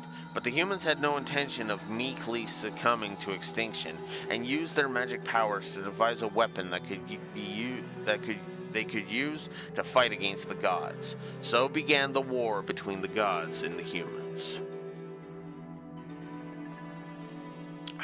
The humans were no match for the power of the gods. The aerial city of Fort Oath fell from the sky, and the highland of Dung and Loreg was crushed underneath it. The cultural city of Carmina, Gadelica, was destroyed by the gods of lightning, and many lives were lost. As a last resort, the humans took all of Aurora's power, transformed it into magic power, and fired it at the heavens. Heaven was engulfed in flame, and the gods fled or fell burning to die upon the earth. The humans sacrificed much as well. The relic city, Fail, from whence the goddess's power was fired, was reduced to ashes, and many excellent magicians died along with it. And so ended the Age of the Gods. God's Rebirth. All the gods in heaven disappeared, but a single god who remained on earth lived. This was the god of law, Falset, who we saw the statue of earlier, who guarded the gate that blocked the heavenly path. Winning the war against the gods, the humans wanted the wisdom and power of the gods for themselves, storming Morrigu Barrow and demanding that Falset invite them into the realm of the gods, but Falset refused to grant them entry. At first, the humans pointed their weapons at Falset and demanded that he open the gate. But Falset answered thus: "Do whatever you wish. There is no way any of your weapons can harm me." The humans followed his words and tried to attack Falset in any way they could, but they were unable to harm even a single hair on his head. Once they learned that force was hopeless, they tried to convince him to open the gates by seducing him with gifts. After seeing the gifts, Falset said, "Build a mountain of gifts for me if you wish. I'll make a mountain twice that size in an instant." Before Falset was even finished completing his sentence, a mountain of gifts more lavish than the gifts of the humans sprang up before their eyes. After learning that both force and flattery were of no avail, humans got on their knees and begged pathetically. If a power greater than the shadow should emerge, we would fall into ruin. But if we could regain the wisdom and power that lies beyond this gate, we would be able to protect ourselves and not fight one another, so please open the gate. Falset laughed and answered them, "Was it not you who took up sword and shield and slew the gods? You should suffer for your sins." Protesting, the humans replied, "So you are saying we should have simply allowed the gods to drive us all to extinction?" Falset shook his head and answered, "Recall first the sins that you committed. Is it not just that sinners receive judgment?" Yeah, we're not even done. To this, the humans could make no reply. Falset continued to speak. "But all beings have the right to atone for their sins. Human, child of sin, if you want this gate opened, then bring back the lost gods. The gods will rise again, born from the dogma of believers. If they are true gods, then I will open the gate. Bring back what has been lost, and only then can you be pardoned." And so the humans argued over the gods' rebirth, and once again made war against each other. Yep, humans are dumb. World without gods. Without the gods, the world fell into stagnation. With none to command them, the sun stood in place, and the tides ceased to ebb and flow. The looms gave forth no thread, and the ovens no warmth. Mankind now had to perform all these functions themselves. Despite these hardships, humans did not cease their wars with each other. Soon, they invented different types of magical tools to improve their lives. 10 years after the Great War with the gods, a researcher visited the ruins of Fort Oomph. Many had avoided the ruins of Fort Oomph, Leafail, Carminia, Cadelica, and Dun and Loreg after the Great War, in fear and hatred that they were haunted by the spirits of the dead gods and goddesses. The belief was further enhanced by the fact that most who set out to explore the ruins never came back. However, this particular researcher did return, and he brought along with him a creature with the body of a human and the head and tail of an animal. The creature was a beast. Humans and beasts. At first, humans and beasts were friendly with each other, but while the beasts revered nature and old ways, the humans were too innovative. If it was beasts who discovered the creature, it was the beasts who discovered the creatures called chimchims. When the beasts saw the light of the gods and the chimchims, they decided to revere them as a legacy of the gods. But the humans captured the chimchims to research them, and after discovering a way to extract energy from them, used them to invent steam machines. The beasts protested this treatment, but the humans would not listen. As the humans' use of steam technology advanced, they abandoned magic as old and obsolete. The beasts continued to revere magic culture and rejected steam technology. This is starting to sound like FF6. Humans scoffed at the beasts for being stubborn and small-minded, and beasts came to despise the humans' foolishness. Eventually, the beasts decided they could not leave the gods' rebirth to the fools and proclaimed that they too would participate in the gods' rebirth.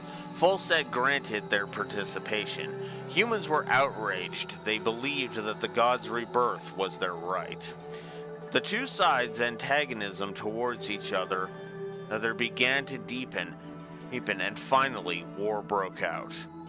Humans gathered their armies and steam weapons, but found their weapon production was lagging behind. Desperate, they built the great factory of Breg Epona, but still they were unable to create the necessary weapons. Beasts were mighty in the ways of magic, but small in numbers. They were unable to marshal a large enough army. Humans were weaker but more numerous. Beasts were stronger but fewer in number, and the war continued to rage on. Alright, last one for history. 3 dogmas.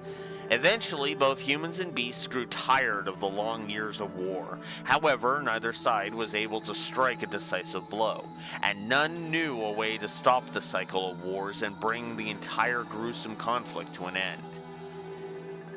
In this never-ending cycle, a new faction was born. Composed of both humans and beasts, the new faction concentrated on pure pursuit of power and incorporated the crest technology derided by humans and the steam technology loathed by beasts.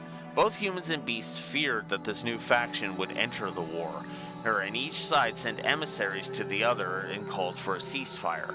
At first, both races were hesitant, but they were forced to accept the sheer toll brought by the war. And so the war between the two races ended, but the conflict continued. Beasts continued to insist on participating in the gods' rebirth, and the new faction proclaimed their participation as well. Humans chanted for steam technology and innovation, beasts were for crest technology and tradition, and the new faction for the pure pursuit of power. They began in a quiet, colder war. No winner was decided in this war, since no gods were born from any of these forces. The three-way war smoldered, and in time the factions came to be called the following: Arvok of the innovators, Ogmios the conservatives, please no jokes, and in Tutatis, the pursuers. To this day, the 3-day war knows no end. It quietly drives the world ever closer to its doom. Ominous. So, races, player characters, humans. They are an ancient race said to be the true descendants of the elves. Many humans have a tendency to look down on the beast tribe because of their primitive way of thinking and technology. The animosity between the two races has caused strife in the past. All humans have very average abilities, parameters, and are capable of doing just about anything. They are highly adaptable and able to handle all kinds of obstacles that face them. Beasts. Beasts are a race of creatures with the body of a human and the head and tail of an animal. They place high value on the technology and culture from ancient times, and tend to resist innovations. As a result, steam technology has yet to spread to their cities. Beasts are separated into 3 tribes that are determined by their appearances and abilities, parameters. Although beasts possess amazing abilities and skills in some areas, they are also extremely vulnerable in others. They pose fierce united fronts with their tribes to overcome these vulnerabilities.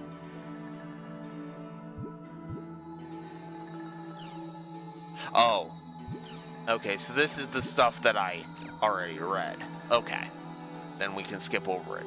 Tribes. Beasts are roughly divided into the following 3 tribes. The Ya tribe. Beasts of the Ya tribe have fairly large bodies, although they have bodies as hard as steel that are capable of resisting physical damage.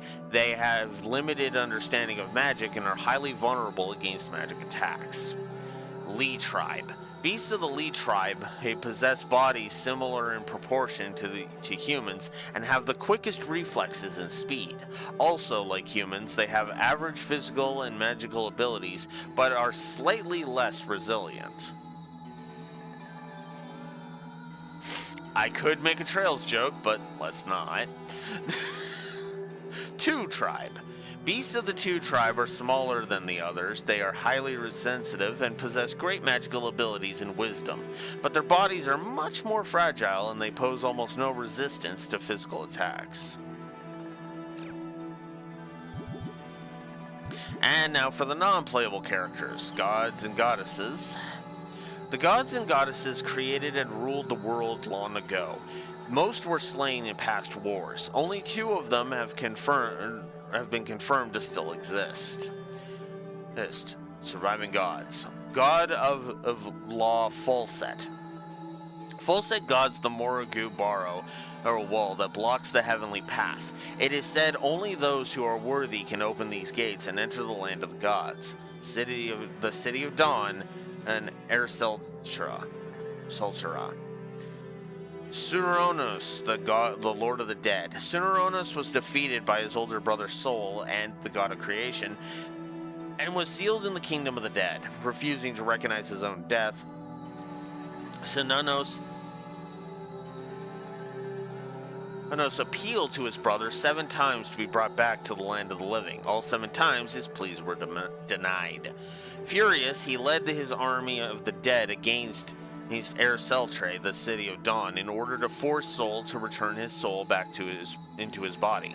But when he tried to cross the lake of the dead world of Indigalt Lu, the root of the white giant tree, he Hadgud, it came down and blocked his path. Sunonos was forced to return to the kingdom of the dead. It is said that Sunonos still plots to return to the land of the living and rule over it. The monsters in the world are said to be his pawns. Vital Vistas. Vital Vistas are machine dolls created by Steam technology and treated as domestic servants by humans. They have high dexterity and are capable of operating complex devices that even humans have difficulties with. They are also equipped with self-awareness equal to a child and are able to judge matters on their own. Recently, some Vital Vistas have come to possess self-awareness is very close to humans. They have become self-sufficient and started to disobey commands issued by their masters. Some now live independently in towns and have jobs. More and more humans are now worried that eventually the Vital Vistas will revolt against them. Terminator reference, we're walking. Grunties. Grunties are famous for their triangular hats and their distinctive speech. They were cursed by Sol, the god of creation, and were turned into Poochie Pongo and became beasts of burden for humans. However, they assumed their original form when humans defeated the gods. They are often entrusted to the managerial positions of important facilities or assigned as secretaries to VIPs due to their peaceful nature and excellent communication abilities. Holy crap. Okay, only 3 more of these ones, and then we can move on to factions. Chim-Chims. Chim-Chims are the only creatures that are able to produce Chim Spheres, the raw material needed to utilize Steam technology. Most Chim-Chims are quite timid and tend to flee when they encounter other races, but some are more aggressive in nature and will attack any other race they may encounter. Elves. Elves are a race that died out long ago. Oh, why does that one on the right remind me of Edelgard? Anyways. Elves are a race that died out long ago, though they are said to be the ancestors of all humans and beasts. That's it? Jesus. Spirits. Spirits are tiny sprites that inhabit streams and forests. Magic spells harness their powers. Oh. Well, you're welcome, Celestial Moroku. I guess this was a good thing I decided to read through all of this. That comment actually makes this all worth it. I will go ahead and I will say that. Oh, man. Okay. Oh, wow. Factions is just literally just one thing. Okay, cool. 3 main factions currently oppose each other in the world. Arvok, the humans, and Ogmios, the beasts, and Tetudas is comprised of both humans and beasts. Yeah, that's actually why I decided I was just gonna read through all of this now, because then we can actually slowly go through it as it updates, you know. These 3 forces sometimes fight and sometimes cooperate with one another in a 3-way war. Arvok, the innovators. With their Steam technology and innovative way of thinking, the Arvok are represented by the symbol of the shining sun.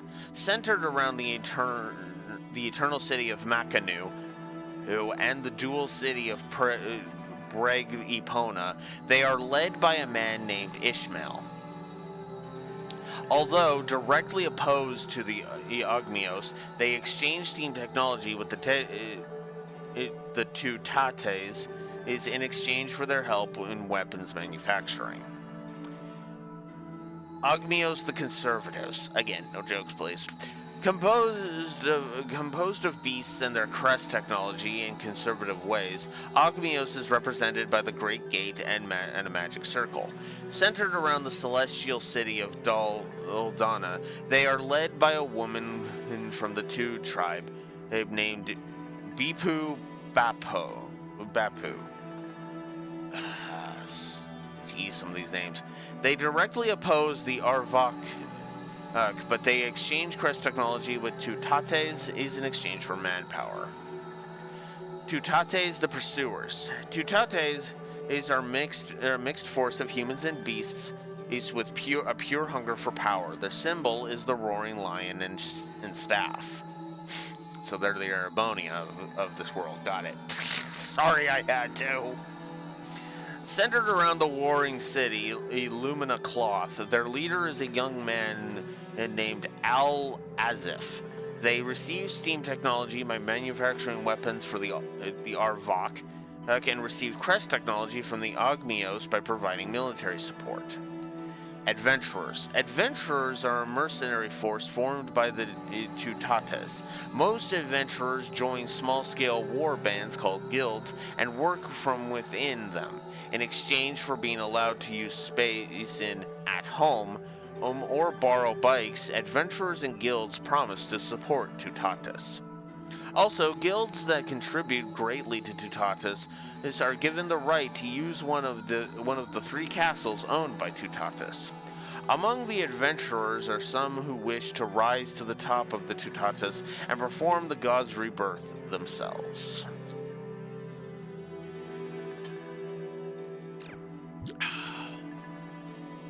Threats.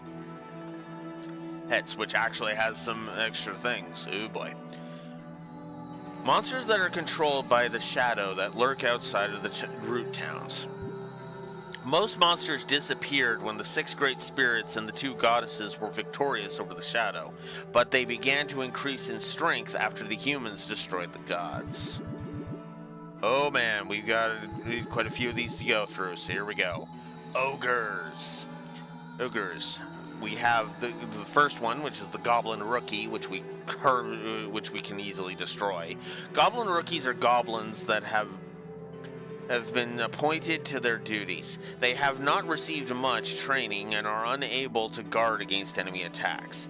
With physical abilities much lower than veteran warriors, they are easily defeated. However, they are still warriors and can easily overpower an adventurer by sheer numbers. Then there's the Gun Giant. Gun Giants are monsters with large cannons on their arms. Their blindness allows them to have exceptional hearing. They can detect even the faintest sound from their intended target. Despite their large size, they are agile and can jump up and fire over a wide area. Demons. Angelic Gore. A large demon-type monster. Its face has no eyes, ears, or nose, only a gaping mouth. It swings its large arms to attack its opponents. It is a lower-class demon monster, but the large ring of light on its back hints that perhaps at one time it used to be a divine creature that for some reason was reborn as a demon.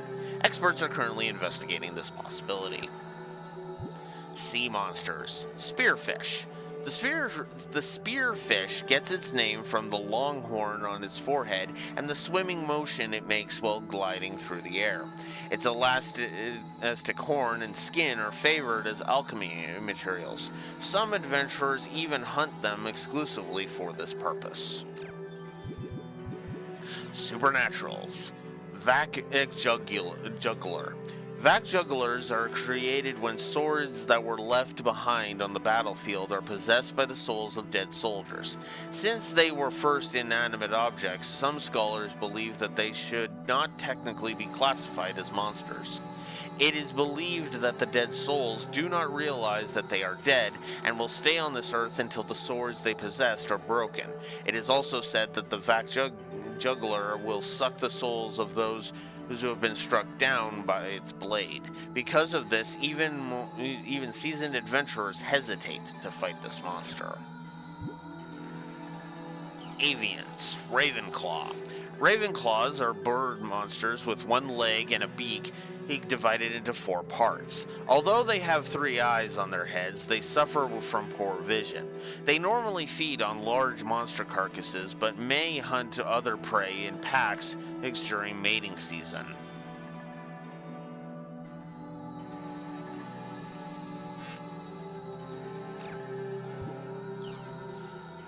Crumple Tree. The Crumple Tree is a gigantic monster that looks like a tree stump. It has a large face on the side and is said to communicate through facial expressions. Although it has a mouth, it is only used to convey its facial expressions. The tree is in fact incapable of speech. Its branches, leaves, and trunks are all used in alchemy, and virtually no wasted parts. It is difficult to tackle this monster as a solo player. It is advised to attack with a group. Demon Beasts. Vakfang. Vakfang are dog-shaped monsters with enormous teeth. They were once stray dogs that were abandoned by their owners and transformed into monsters by the power of shadow. They harbor deep anger towards the humans who abandoned them. Although they seem to be proficient in physical attacks, they are also versatile in magical attacks, with the power of the charms that surround their manes. It was recently discovered by an adventurer that these charms were not created by the shadow, but instead were purposefully placed on them by an individual. The culprit is still unknown at this time, and both the Ogmios and the Tutatas are investigating.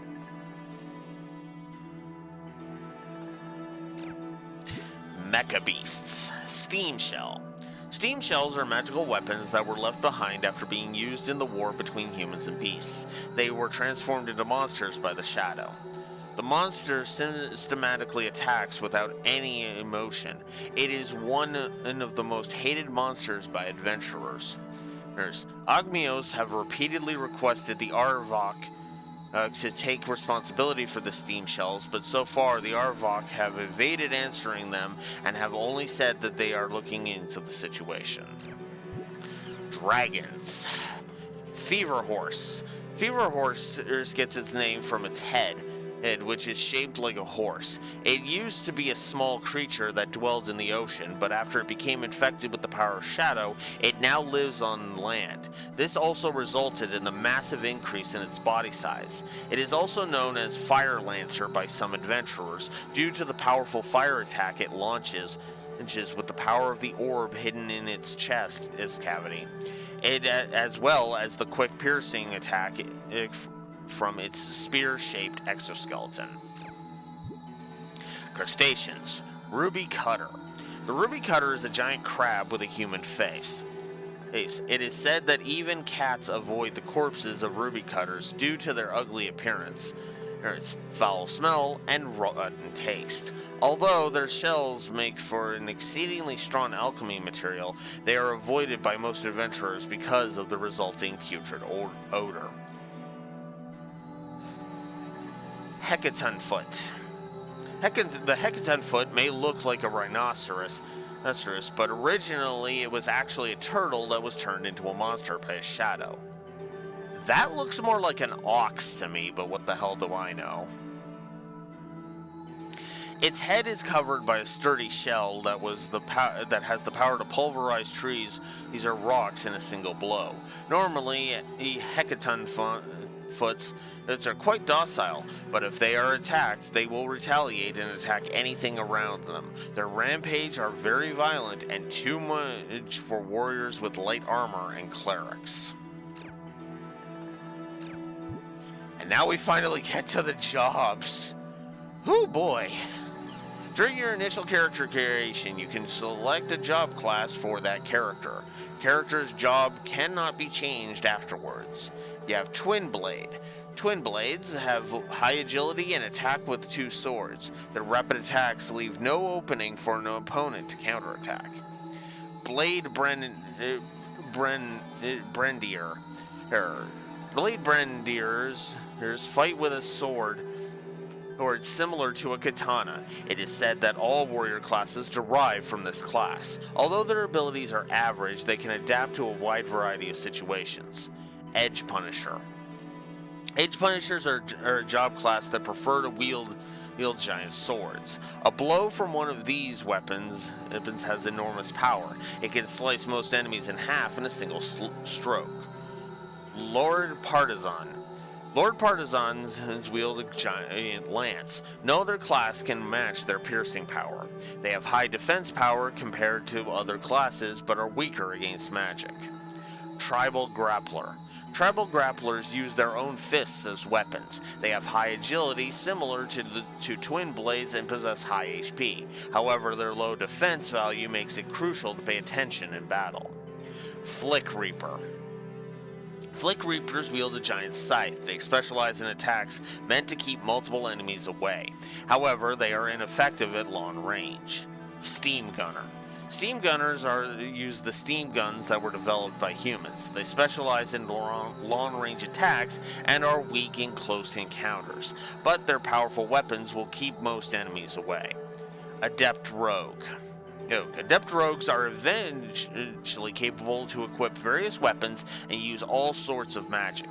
However, each weapon must be learned separately, which requires a considerable time investment. Even so, this training will eventually pay off, making them highly adaptable in any situation. This, by the way, is Haseo's class, which we were actually told by Eoten. Funny enough. Harvest Cleric. Harvest Clerics are experts in healing magic and are allied with the Light Spirits. They wield a staff in battle in the name of Air, the goddess of tranquility. They can use some attack magic after they reach a certain level, but most concentrate on healing and support magic. Shadow Warlock. Shadow Warlocks are experts in attack magic and are allied with the Dark Spirits. They always carry a book of spells as a grimoire to heighten their magic power. Although they can use some healing magic, their repertoire is limited and not very efficient. Macabre Dancer. Macabre Dancers are experts at status and ability magic. Since they are allied with both light and dark spirits, they are proficient in healing and attack magic. They hold large fans in both hands during battle. Their dancing form is sent to enchant those who watch. Oh, that was a lot. Oh, that is everything of the official site. God damn. Ooh, they really thought this through. I actually think I'm going to go ahead and just give... okay, I think I'm going to go ahead and give the official site of the world a triple positive as well, while we're at it.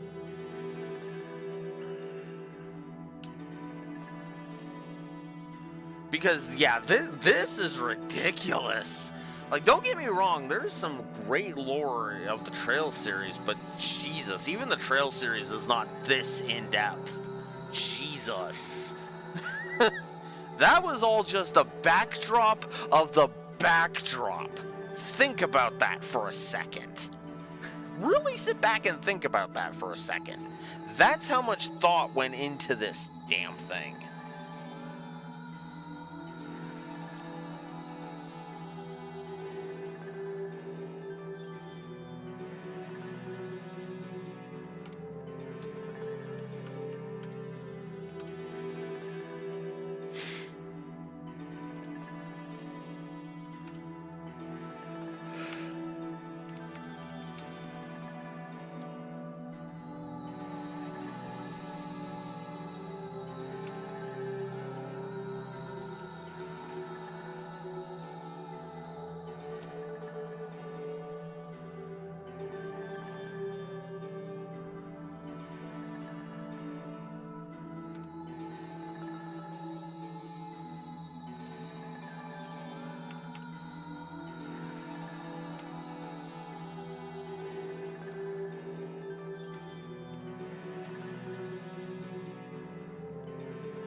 So, this triple positive is specifically for the official the lore you get from the official site. Because, really sit back and think about this for a second, okay?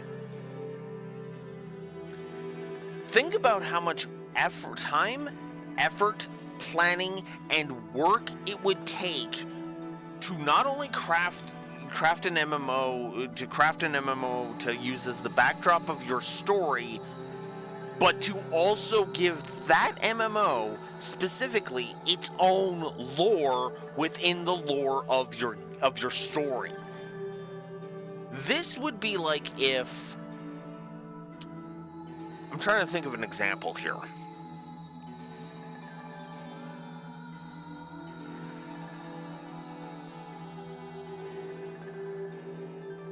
I'm trying to think of a game within a game kind of thing. I got one. This would be like if Vantage Masters had a giant encyclopedia of... In Cold Steel 3 and 4, there was a giant encyclopedia that explained all of the lore of the cards in Vantage Masters.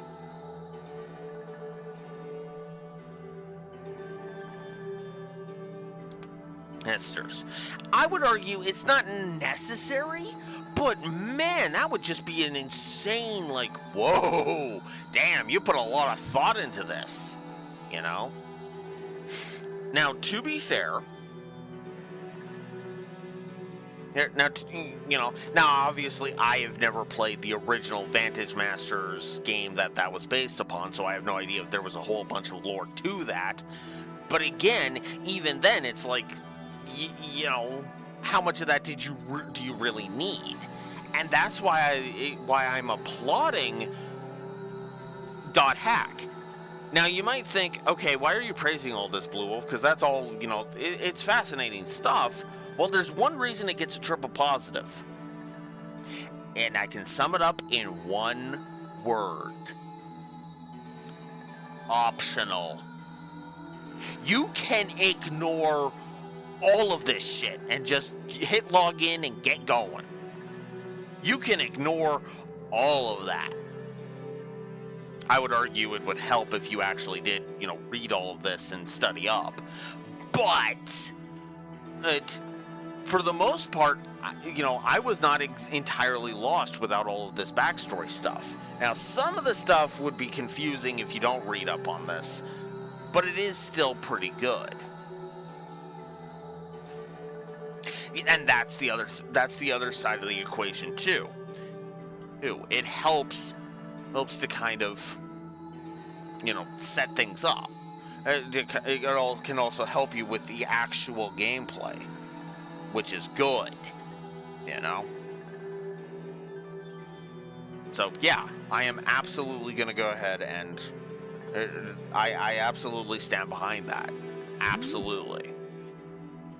Okay, now for the official forum, which has a lot of shit. Oh god, okay, here we go. Forum, Medic Union.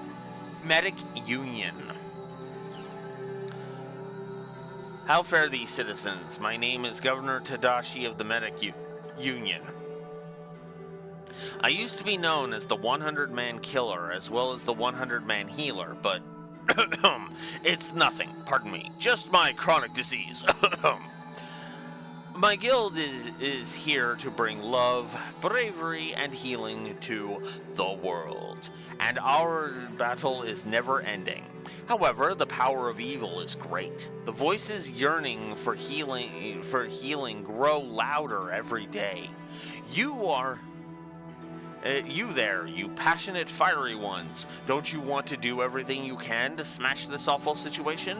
Well, you're in luck, because I'm searching for warriors just like yourselves. If your heart burns as hot as mine, then come and fight by my side, and let us yell together, and let it be known that healing will return to the world. I eagerly await your applications to join. Entry qualifications. Patience. As long as you have a fiery passion dancing in your heart, you're qualified to join. Entry procedure. Look at your member list in the next response. Whisper me a color not found on that list, and I'll come meet you myself to give you instructions. I mean, praise you personally. Finally, I will give you a healing changer at home key, and with that, you will be a member of the Medic Union too. Duties. Protect the innocent from the attacks of the black-hearted monsters sent from the evil organization Badass. Spelled with an @ symbol and two $signs because censorship. If there are no monsters to be found, heal the people of that area. Say Nian at the end of all your sentences. Since I govern this guild, I don't say Nian myself. Our character models are all from the 2 tribe. Current members. There are these 18 names are our current members list. Heal Red, Private Seisaku. Heal Blue, Private Hideo. Heal Black, Private BJ. Heal Thunder, Private Osamu. Heal Pink, Private Lady of the Lamp. Heal Orange, Private Florence. Heal Silver, Private Rintaro. Heal Curry, Private Ugai. Heal Purple, Private Agnes. Yes. Also, she apparently is also teamed up with this guy. He's apparently a Spriggan, and again, yeah. Apparently, you're Heal Black Beach.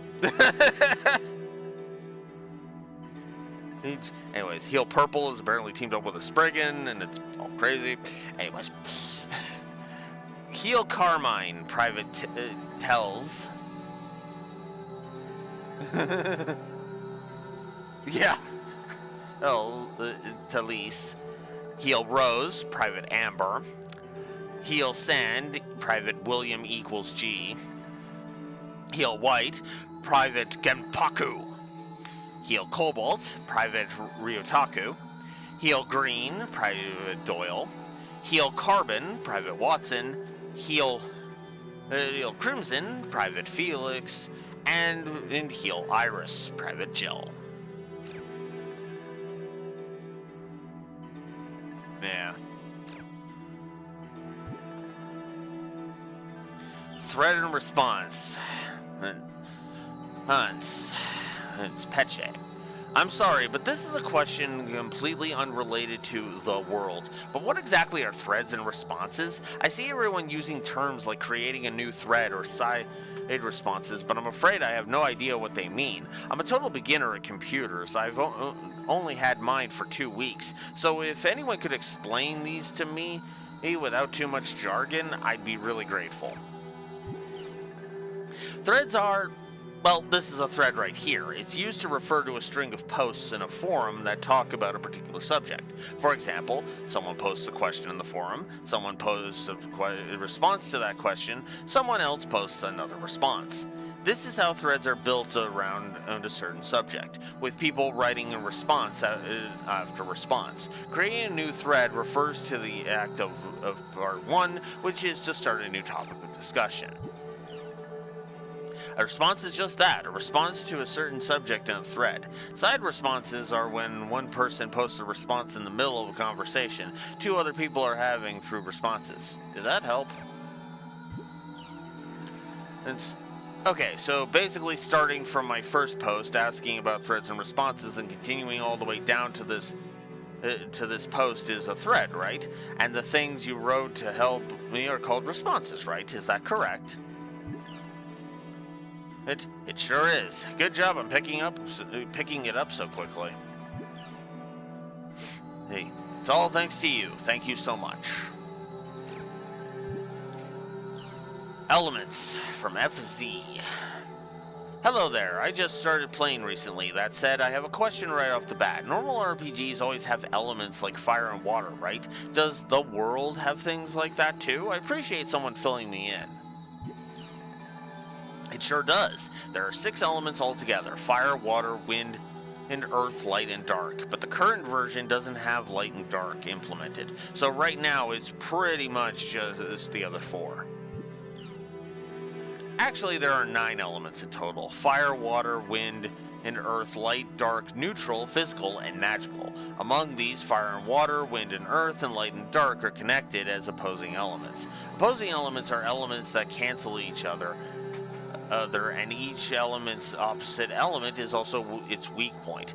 An example, fire monsters are weak against water, and water monsters are weak against fire. Neutral is just that, the element that doesn't belong to any of the other 6. Physical refers to attacks and arts performed with X. Magical, on the other hand, refers to all spell attacks.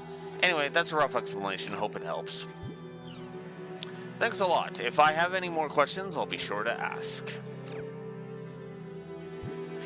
Monster that runs away. Oh, wow, there's a few responses here. Okay, we've all seen an animal, that runs away from you at an amazing speed in both fields and dungeons, right? Can anyone tell me what it is? I don't think it's a monster. It's probably a Chim Chim or a lucky animal. The question is, which one? What did that animal look like? Like, kind of like a horse, and maybe a bird, or maybe an anteater. It looked like a bunch of things. It's a lucky. That's a lucky animal. You're right, it isn't. It's an NPC, which if you run and catch up to it and kick it, it will give you a lucky effect, an effect that's very beneficial for the player. It's a pretty useful effect, so do your best in tracking them down and kicking them. So what kind of effects will it give me? The effects depend on the lucky animal's appearance, its shape. Here are some examples. A moon rabbit, which looks like a rabbit, gives experience to all party members. There's a Ganesha, which looks like an elephant, raises your max HP and MP to 1.5 times their normal max for a limited time. Baku, the anteater, gives you lots of consumable items. Nue, a monkey with a snake for a tail, summons a King Chin Chim. There are lots of other effects besides these. Try searching for them in different areas and giving them a shot. Got it, thanks a lot. Whoa, that's a lot.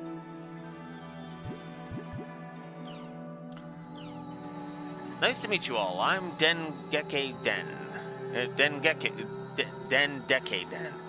And the other day I broke a barrel in a dungeon, and a strange Chim Chim came out of it. Then the Chim Chim attacked me. I was surprised and inadvertently ran away. But what on earth was it? Could someone please tell me? I'd appreciate it.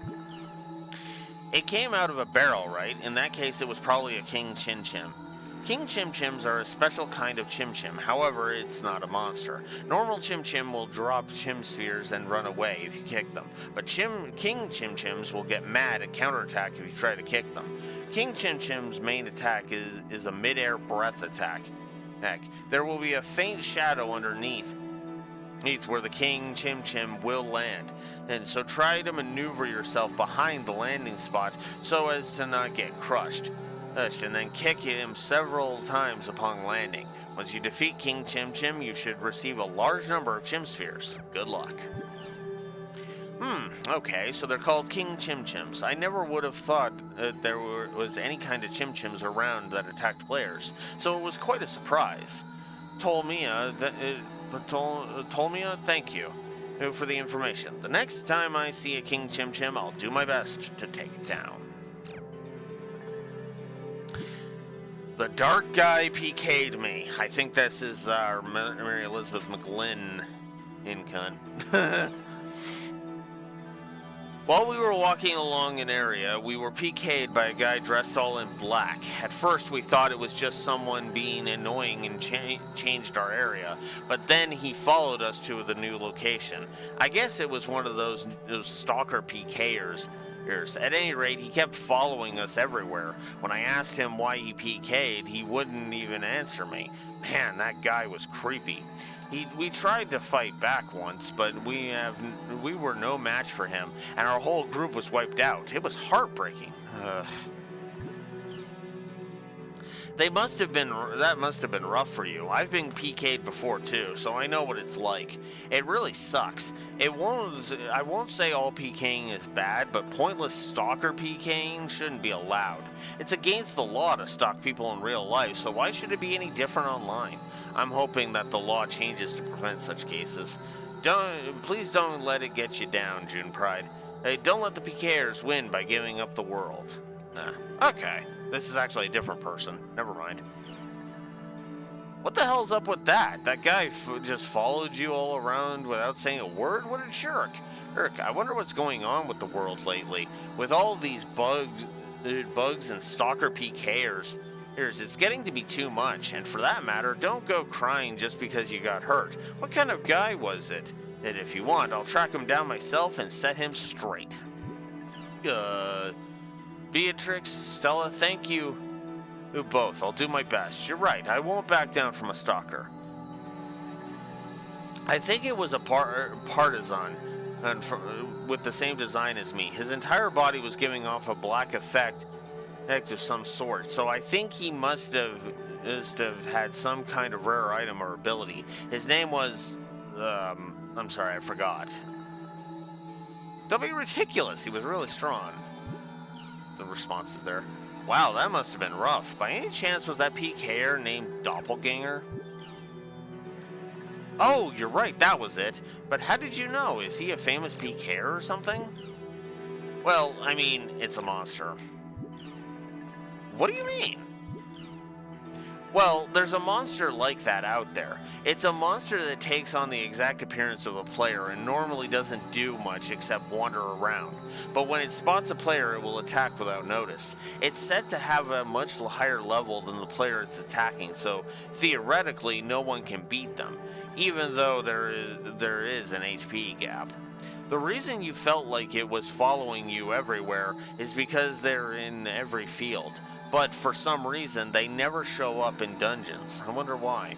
If you ever see one, well, the best thing to do is to run away without being spotted. No way, so it wasn't a PKer, it was a monster. Huh, I'm so embarrassed. I'm sorry for the misunderstanding. No, there's no need. Everyone has things they don't know. Keeping this in mind, we'll be coming back to that line. Everyone has things they don't know. We'll be coming back to that because it's the source of a triple negative I'm going to be giving this game. Oh yeah, if you ever end up fighting a doppelganger again, just use smokescreen and run away immediately. That way you should be able to avoid having your whole party wiped out. Good luck with your adventures.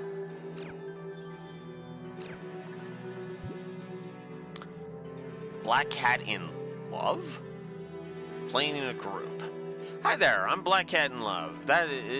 This is my first post, so I'm kind of nervous. I have a question of sorts. The other day, I ended up becoming the leader for a group, but it was my first time, so I don't quite know what to do. And I'm afraid I make things unpleasant for the other party members. Actually, they told me to my face how much I sucked. What are some things that I should do to better lead a party? I eagerly await your instructions.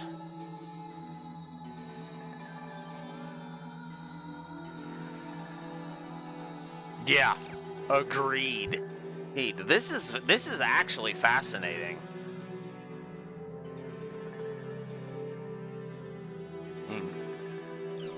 Response from Mitan. The main thing to keep in mind when leading a party is to have a good strategy before setting out. Decide who will play what role within the party. Make sure everyone knows who will attack, who will heal, etc.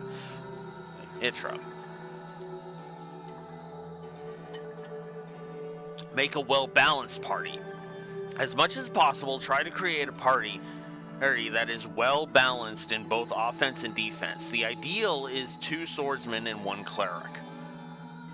Choose an area appropriate for your party. The odds will only be against you if you try to go to an area with monster levels that are over your head. A straightforward approach to an area with a level that fits your party will do much more to raise your experience and fill your inventory. Double check your expendable items. Make sure you know beforehand who has how many HP and SP recovery items, as well as resurrection items. If there's someone with no items, be prepared to share some of your own when necessary. That's about all I can think of. I think your actions during battle are also important. For example, giving clear orders that fit the immediate battle situation and making sure to pull off Rengekis when the chance presents itself. Have a good and pull off Rengekis when the chance presents itself. Have a good grasp of when to use Awakening. I also think that a leader needs to be brave. Be decisive enough to run away from a battle when needed. Me 10. I guess is double checking items and area settings is the leader's job. I left it up for someone else to do that the last time I became leader. The next chance I get, I hope to be able to handle these things effectively. Thank you for your help.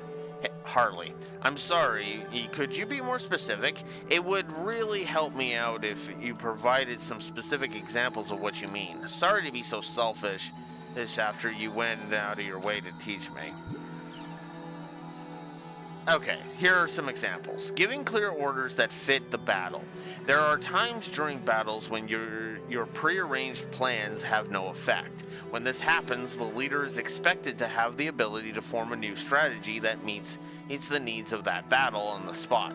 To be more specific, not much damage is being dealt to an enemy. Well, have everybody attack a goal at once.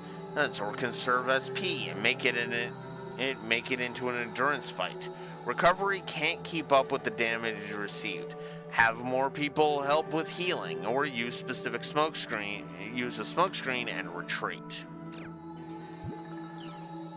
Make sure to pull off Rengekis given the chance. To ensure you can use Rengekis when necessary, don't go crazy on your skill trigger. If you use the skill trigger too much, there will be times when you have a chance for a chain attack, but you can't use the skill trigger, so you miss your chance. To prevent this, you'll need to limit the times you use the skill trigger. For example, in my case, I only use the skill trigger during the following: as soon as the battle starts, when the enemy targets a party member with little HP, and when an enemy tries to use a skill.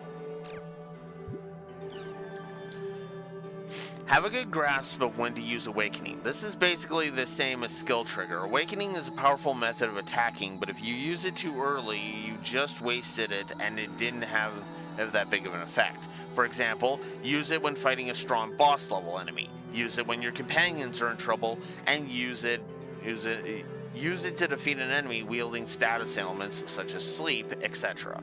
How's that? Did that help? Oh yes, definitely. Thank you for all your help. The next time I become a leader, I will do whatever I can, and so that my party members will approve of me. Oh! 4 more of these.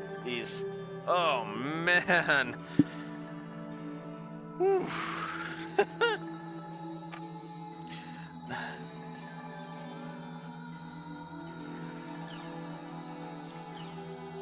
Hi there, everyone. My name is Tricycle Cop. It's not Officer Tricycle. Okay. Don't get them mixed up. Here is my question. I would like to try this soloing thing. Basically, I want to be a so-called hardcore player. Any tips that will help me do this will be appreciated. Thank you very much. Personally, I don't care much for the idea of solo play in an online game, but oh well, here are the basics for solo play. Conserve items. Even if you're a cleric, it is essential to conserve items that will restore your HP and SP. It's also not a bad idea to bring along attack items that will be useful for the area you're planning on visiting. 2. Make sure you have an escape plan. Always have some smoke screens and return feathers on you.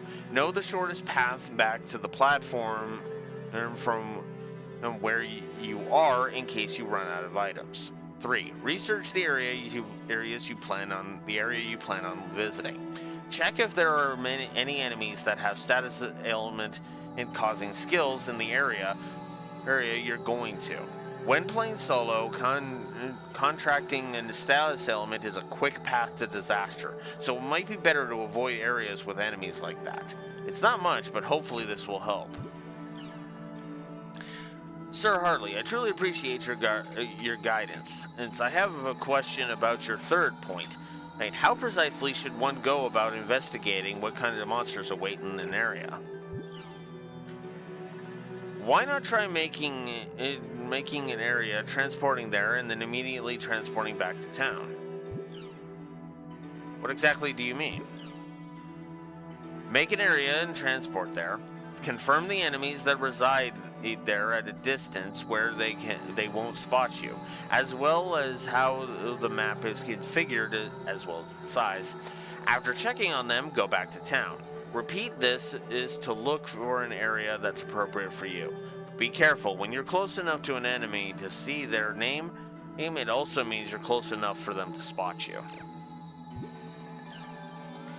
I'll write down the points you need to keep in mind while fighting solo battles. I hope they'll help.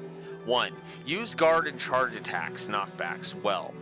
No, when you think an enemy is about to attack, guard before attacking. If you become surrounded, run away to a safer spot. Knock back enemies that follow with a charge attack, and try to fight them one-on-one. 2. Skill trigger usage. When soloing, it's better to focus on stopping the enemy's skills rather than trying to pull off Rengekis. Save your skill trigger attacks for when you really need them. 3. Don't be stingy with items. Using fewer items will just lead to more deaths. Don't be afraid to use them a lot. That's about all I can think of.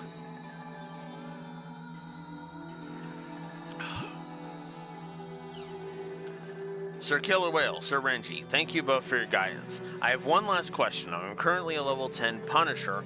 Could you tell me the best area for one such as myself to level up? Thank you very much. As for areas, there is Delta Truthful Marble's Bum. Is a level 10 area with fire and earth elements, and Delta Upfront Blazing in Camellia is a level 13 area with the water element. Elements are pretty good. The first word should be just right for you, and the second set should be good for a challenge.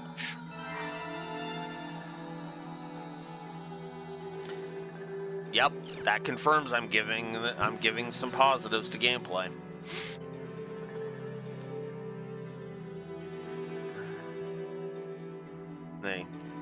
With that level, you should have a good selection of the following words: sacred, warm, and croaking. Second part, currents and black. Third part, purebred, ocean, blue cloud, and Cassiopeia. Go on and try out lots of combinations. Combining new words is yet another way to learn. So we have acquired sacred, roaming, croaking, black and corans, purebred, ocean, blue cloud, and Cassiopeia. You too, I am indebted, truly indebted. I will do the best I can. Good luck.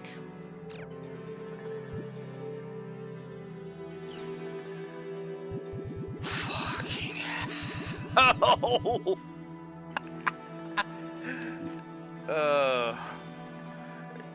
Some people might find this to be too much. And yeah, I think this might be a little much right at the beginning. But hey, it gives you some benefits. Let's go ahead and type out some positives, type out some thoughts that's here.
There, just got a couple of thoughts. Put some potentials on the board here. But I am going to go ahead and give a positive to emails and forums giving you new areas. That's good stuff. Alright, monsters' field of vision. I have a question about monster visibility. Whenever I try to ambush a monster, I always end up getting spotted, and because I'm an adept rogue, I rarely got invited to parties. It'll only get worse if they find out I can't even ambush a monster. I'm not even good at action games or real-time stuff in the first place, so I'm really in a fix. Could someone please tell me how to ambush right? Any help would do, thank you. For most monsters, their blind spot is behind their backs. Heck, if you just approach them from behind, it won't matter if you're walking or running. It won't spot you. But even when I approach the monsters from behind, there is still times when I got at a exclamation mark above their heads, I really don't get it. And then before I know it, I'm in a battle. Am I the only one that has this problem? Yep, I know just what you're talking about. I think that happens because the monsters have turned around or something and spotted you. So don't worry about it. Everyone makes mistakes, especially when you're just starting out. Applestar summed up the theory quite well, but if you're not naturally good at action games, it can be really hard to know what to do. So, at those times, it's best to learn firsthand. Make an area where there's no way you can die, like level 1 or something, and start monster watching.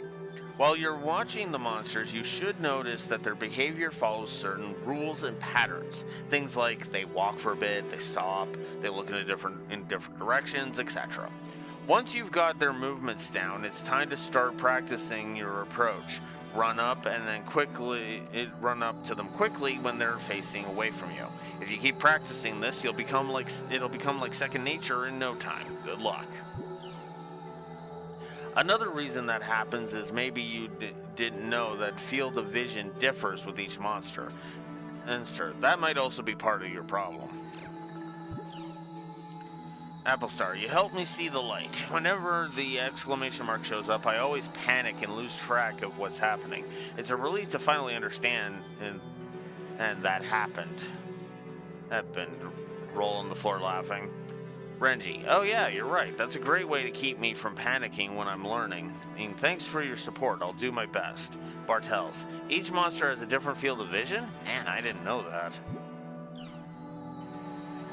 Well then, let me explain. Every monster has a different range of vision depending on how they look.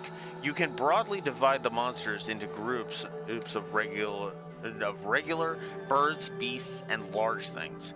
There's a summary of different field of view. Radius and range. Regular is narrow and short. Birds are wide and far. Beasts are very narrow and far. Large monsters are wide and far. Radius refers to the fan-shaped area in front of the monsters that represents their field of view, and range refers to how far that area extends forward. The wider the radius and the farther the range means that you just have to be that more careful sneaking up to them. Since this has gotten kind of long, I'll go into more detail on different types of apes in separate posts. Okay, here we go. First, we got regular types. Regular monsters don't have a wide radius, and they can't see very far. When sneaking up on them, just run up from behind. If you have to sneak up on them from the side, well, just be careful. The most common regular is goblin. After that, it's lizards and basils. Next, we have bird monsters. Bird monsters are always flying around, which means that they have a wide radius when looking down. Now, that's why you have to sneak up on birds from directly behind them.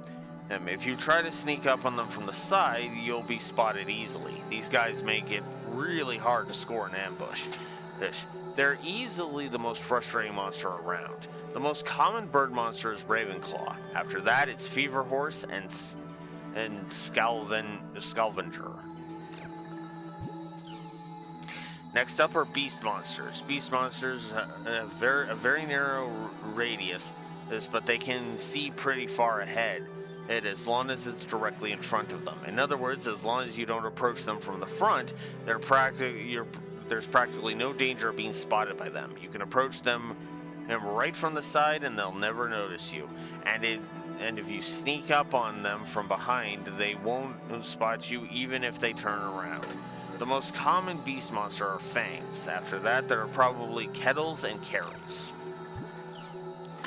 Lastly, large monsters. Like bird monsters, large monsters also look down from above and search for players. Their field of view is roughly the same as bird monsters, although there are some large monsters who have less range than bird monsters. But unlike bird monsters, large monsters are slow. Really slow. If you're fast enough, you can even successfully run away even if they've spotted you. The way to approach them is basically the same as bird monsters, but you can probably approach large monsters as aggressively as you want. The most common large monster is the steam shell. After that are the crumple tree and the hecaton foot. That was really informative, thanks. Thanks a ton for summing that all up for me, though I don't know if I can keep track of all this info. Don't worry, you'll learn these naturally the more you play. That's how it worked for me. Before I knew it, I realized I already knew a lot about these, lol. Rather than getting caught up in the text of all this information, just go out there and have fun.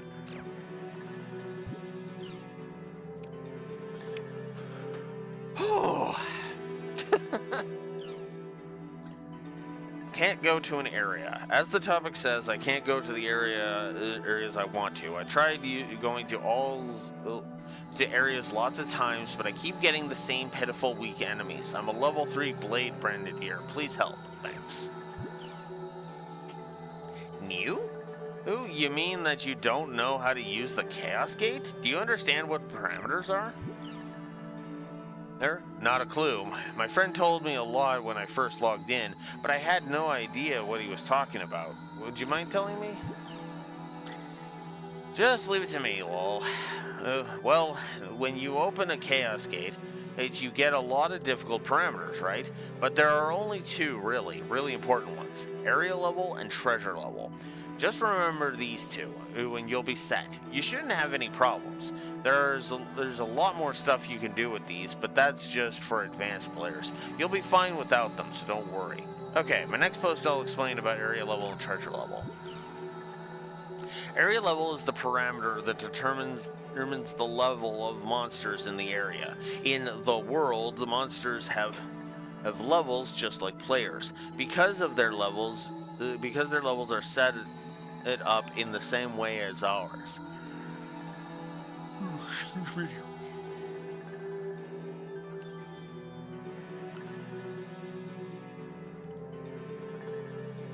And because their levels are set up in the same ways as ours, if the area level is higher than your player level, that means that the monsters will be stronger than you. The same goes the other way around. When setting up the area you want to go to, try setting the area level like this. When playing solo, set it to 3 to 4 levels beneath your own. When playing with a group, set it to the name as the party's average or 1 to 3 levels higher. Next is, but this will get too long if I keep writing here. I'll write about treasure level in my next post. Treasure level represents the quality of the items that are found in item boxes, treasure chests, wooden boxes, or whatever you want to call them. The bigger the parameter, or the better the items are in the item boxes. Basically, if you want to get good items, make sure to use words that will raise this parameter. And last but not least, when you want to get items as easily as possible, try playing around with the third part of the area word. Depending on how you go about it, you might get an area with weak monsters, but it has great items. Of course, you can't go wrong with setting both the area and the treasure level high so you can gather a ton of items and experience. This should let you get into any area you want. Got it? Thank you very much. I think I have the right idea now. I'm gonna try going to the Chaos Gate right away. Whoops. let me just add this. For beginners, it may be good to practice setting the area level that you want. Focus on the treasure level after that. Also, if you think the settings are just too hard, try random. This will automatically adjust the settings to the area and it will send you to. It's also easy, just pulling the lever in a slot machine. Try it out and see what you think. And finally, map's gone. My map stopped displaying. Is this a bug? Look, should I email CC Corp about this? What should I do? Somebody help me.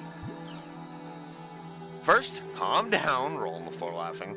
Second, try logging into the world again. The map should reappear. Give it a shot if you don't believe me. Wow, Renji, the map displayed just fine, thanks to Tongue. So basically, if this happens again, I just need to log out and then log back in, right? Well, that would work too. I'll write down an easier way to help you out. You can change the map's display status by pressing the touchpad. Those changes occur in the following order. Normal, displayed on the top left corner of the screen. Enlarged, full screen display. You can also check mission info and stuff on this screen. And then normal again. It goes in a loop. You can press circle when the map's enlarged to close it completely. If you want to bring it back, just press the touchpad and it'll appear once it's again in normal mode. So while it's true that logging out and coming back will cause the map to return to normal, it's also a pain in the butt. So you should just remember to press the touchpad. I see, so I just need to press the touchpad to change the way the map is displayed. And when it's enlarged, I can press circle to close it completely. Got it. Thank you so much. I really appreciate it.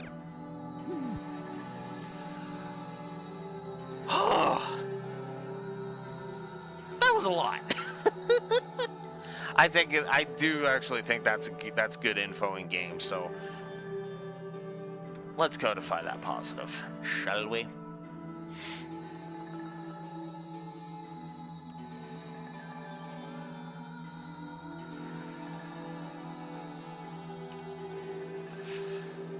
Oh, this is interesting. Oh, speaking of online shit, I should check something.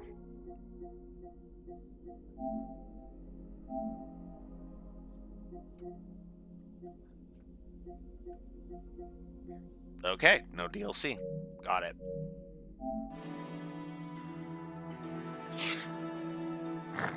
Just checking. All right. Oh, that was a lot of crap. Apparently there's something new in this.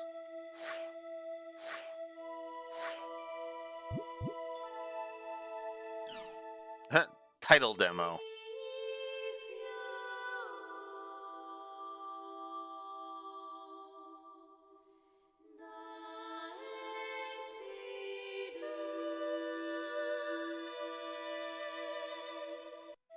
Oh, that's the thing I'm betting. Okay. So there we go. That's done. Now that we've gotten all of that done, I think I'm gonna save.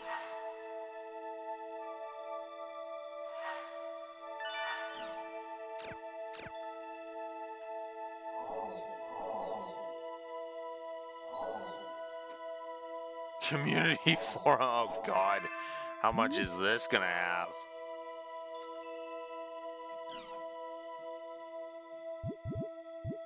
Not much.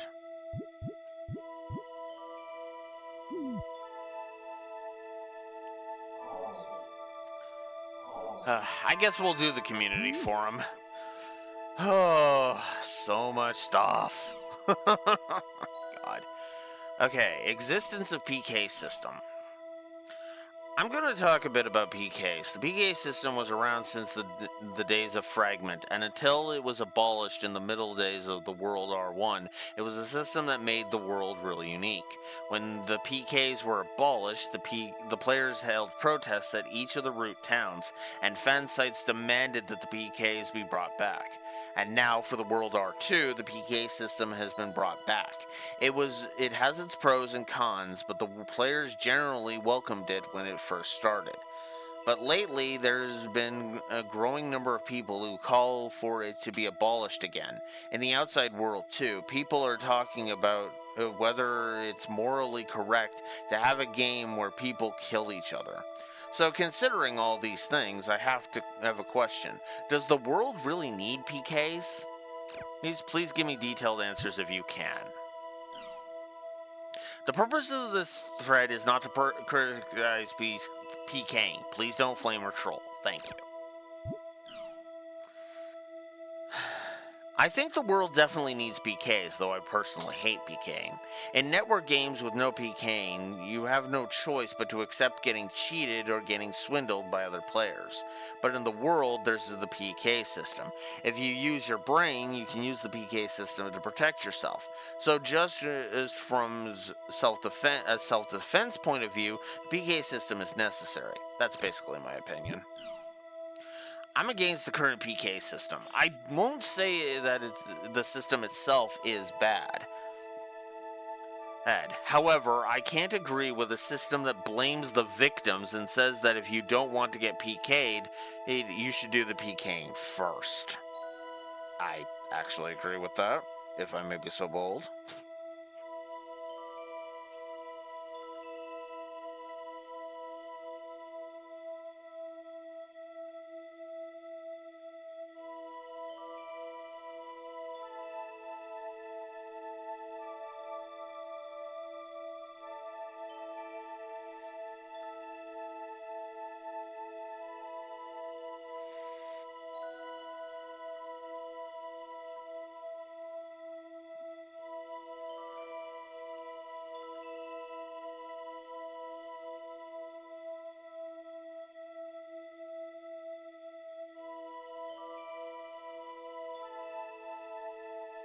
Oof. That's even freaking worse.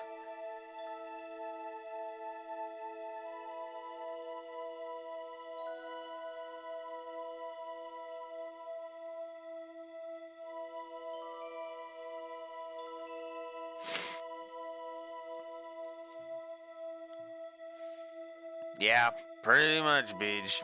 I'm not gonna go into it. Let's just say, yeah, things are, if I'm right about one thing, it's not gonna be so bad, but I need to go check that thing first before I know. Because, yeah, if I'm right about this one thing, well, then actually it's not as... The message I just read isn't as dreadful.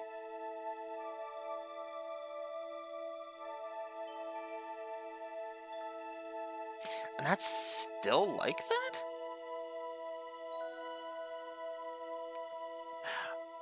I really do need to phone them, then. Huh.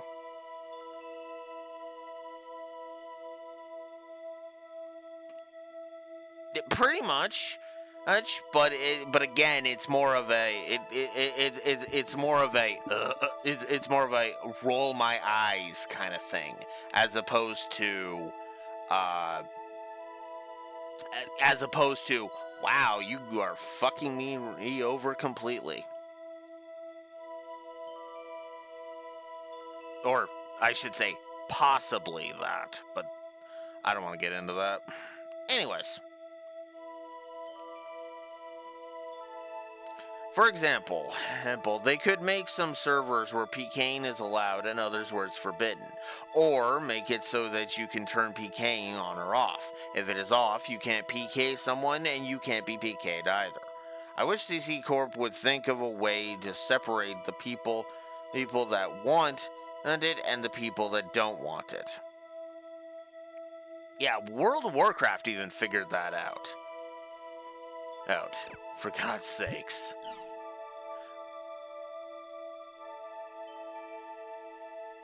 I personally think either way is fine. Even if you do get PK'd, it's not that big of a deal as it's written within the game. So maybe you'll lose some experience and the time you spent to get those points. At worst, you may lose some items too, that's all. So do you really have to talk about who got PK'd and who did the PKing? I mean, naturally, if your dear character is PK'd, it's going to upset you. But it's just a game, right? I'm not saying you should enjoy getting PK'd, but maybe just take a little more lightly. That's a dumb mentality right there. The whole "it's just a game" thing has always pissed me off. Because, well, I'll just go ahead and say it bluntly. Gaming is my escape.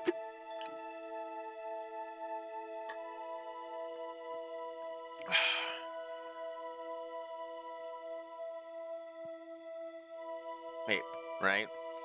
Now, it's become an expensive hobby, obviously, but still, you know. Anyways. It's not an issue of is it necessary or not, is it? That's a part of the game. The real winners are the ones that have fun. Well, okay, here's the thing, Renji. Okay, you're going around, you're having fun, and then some asshole comes up and just fucking shunks your character, which means you have to spend a shit ton of time rebuilding whatever it is you lost from that exchange. Tell me that's not gonna get fucking old after a while.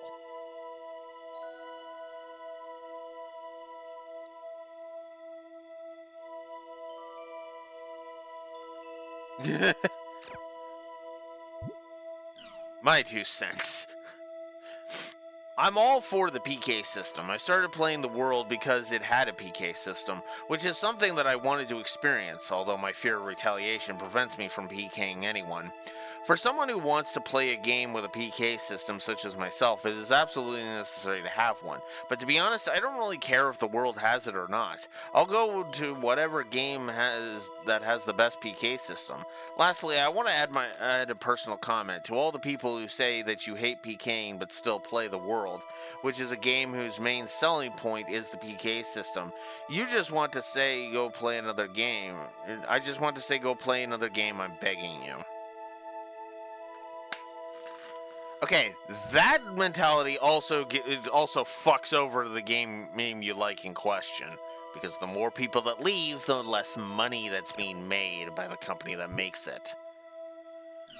I disagree. I want to talk about the World R2. It was a mistake to have the PK system applied to the entire game. They say that the arena was created to calm down the whole PK controversy, but I think it's done in the opposite. I think they should have made it so the PK system applied only to the arena and left the rest of the game PK free. That I agree with.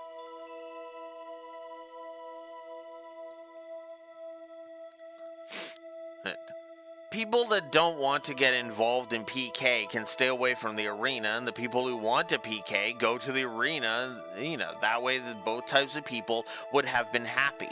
It's the same thing for the trouble between the guilds. Instead of killing each other in areas whenever there's a dispute, it would be way better if they could just solve it fairly in the arena. That's the way it should have been handled. I think the current PK problem was born from the fact that the world is borderless. But it's not too late to fix things, so I think they should consider reworking the entire system. So I guess I have to say, I'm against the current PK system.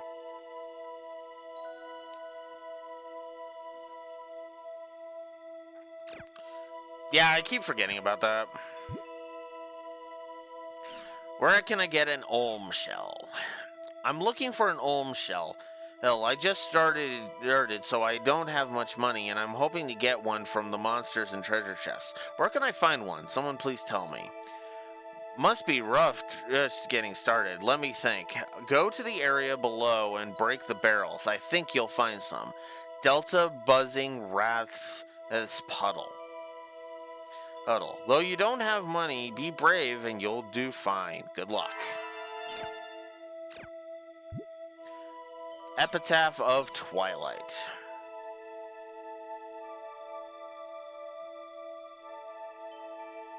Yeah, that's actually one of the positives I've given already. Eddie Rexor. That's the funny thing. Epitaph of Twilight? I heard a weird thing from a friend of mine. Is it true that the world was created based on the epic poem Epitaph of Twilight? Also, if this is true, what is that on the official page? Does anyone here know about any of this? I believe this is true. CC Corp won't officially admit it, though. Oh, because, you know, now they've become BC Corp, as in Bamco Corp, and, you know, blah, blah, blah, blah, blah. Sorry, bad joke. Anyways. Well, what's on the official page? Well, that's the Epitaph of Twilight, right? I heard that the Epitaph of Twilight was a fantasy-style story about a search for a dragon, but the main background story for the world is just about a bunch of guys fighting each other? I don't think that can be right. The previous version, the World R1, was most definitely based upon the poem Epitaph of Twilight. It's said that the words written on the altar and Huel Grons are proof of that. With regards to the World R2, the two event planners structured the game from scratch, while incorporating the atmosphere of the World R1 as much as possible. Excuse me, but could you tell me your source? There's CC Corp's e-sign. So this is how I think it is. Fragment, based on the Epitaph of Twilight, the World R1, based on the Epitaph of Twilight, and the World R2, CC Corp's original scenario, partly based on the previous game. Huh? That e-sign was insider info from the designers? I figured it would just be mindless advertising. Damn, I underestimated them. Did you need to be a gold member of the CC Corp official fan club to be able to receive the e-sign? Exactly. But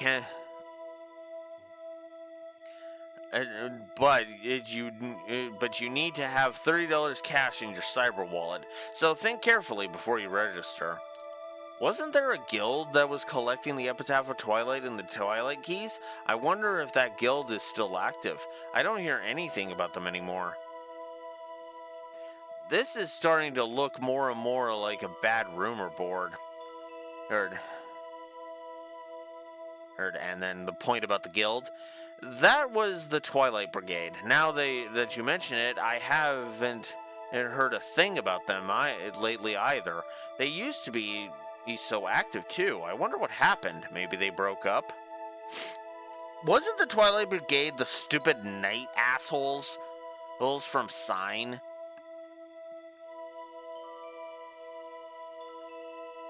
I forget. It's been years since I've seen that. The guild itself is no longer around. It seems they just fell apart when their leader disappeared. But I heard the leader recently returned to the world. I guess the former members of the guild are starting to be active again, too.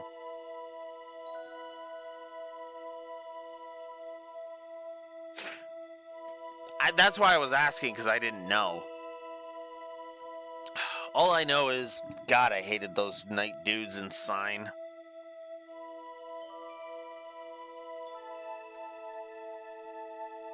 Maybe it is. Actually, no, yeah, Twilight... No.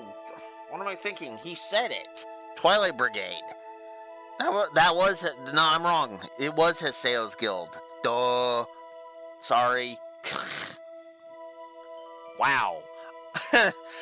I think I've been reading too much text. My brain is starting to go a little numb. He said it in dialogue. I was concentrating on that. And I was concentrating on the tri-edge part of that scene. God. Anyways.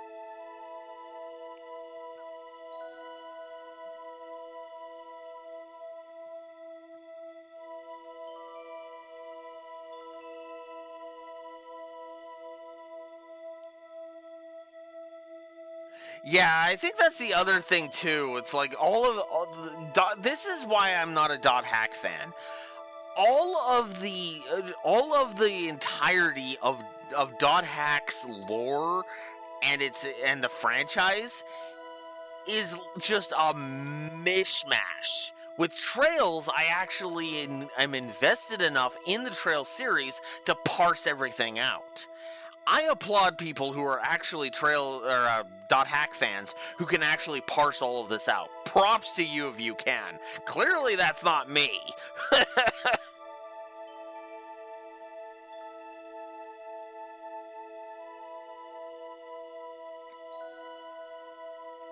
And yeah, Raxor, the problem with trying to remove sign from your brain is that sign carries forward constantly. It's very similar to the iMock games. You actually do need to it does carry forward kind of thing.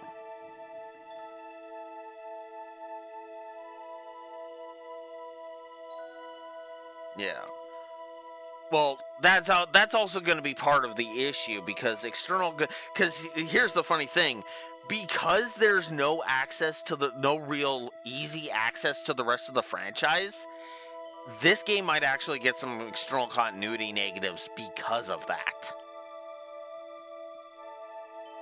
Now, you could say, well, but Blue Wolf, you know, at the time that GU was made, the iMock games weren't stupidly rare and stupidly expensive. Yes, but that can be an HD remake exclusive thing, because remember, this is the only remaster we have gotten of the .hacks, period. They haven't even hinted at the fact that an iMock remaster is in the works.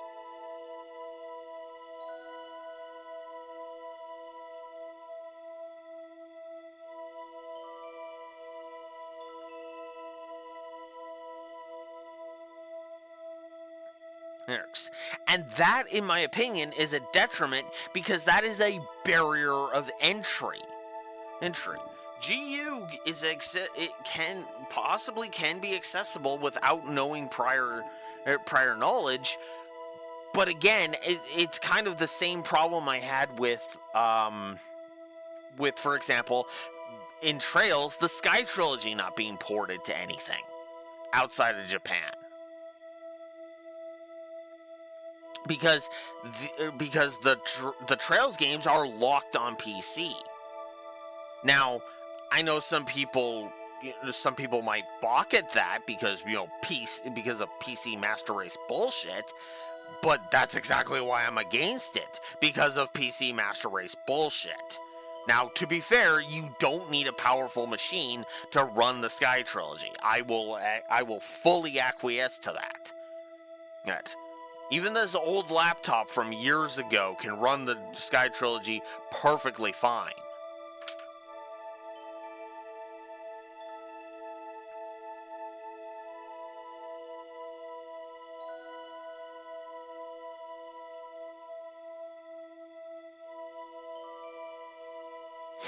Yeah, no. As I said, that's the only thing that annoys me, is that it's not on more platforms, Raxor. I'm not saying that the Sky Trilogy is bad, because that's a separate issue. You know? That's Xseed and NIS America being bad for not porting the English version. That's not on Falcom. That's not on Falcom at all. You know?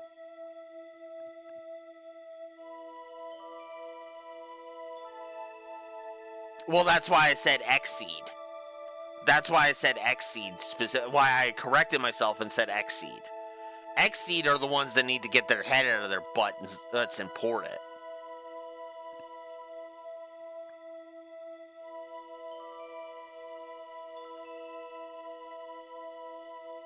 Yeah. Or they could also just sell the rights to NIS America. You know, get Falcom's permission and sell the rights to NIS America, and then NIS America just gives us ports. You know, I'd be happy with that.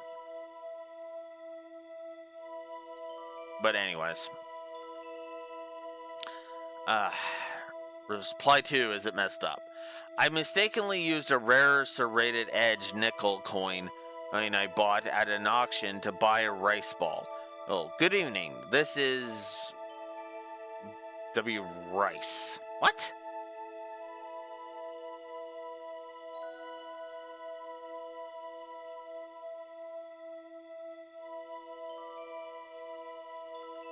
Yeah. Yeah. But that's a whole rabbit hole I don't want to dive into. We can dive into that discussion when we audit the Sky trilogy. We can talk about the whole porting thing and when we get to that point, because we've got the entirety of GU to get through, and we've also got like 3 other games to get through, including a different Falcom game. And funny enough. Wow, really? I wonder if the rumor board is going to get busy again. If it gets to be what it used to be like, I'll be posting there too. Bring on the Twilight Brigade. Sorry for the noob-like question, but what exactly is the Epitaph of Twilight and Twilight Key business? Well, please forgive my presumptuous, but let me try to explain. Epitaph of Twilight. This is an epic poem that was posted on the internet for free.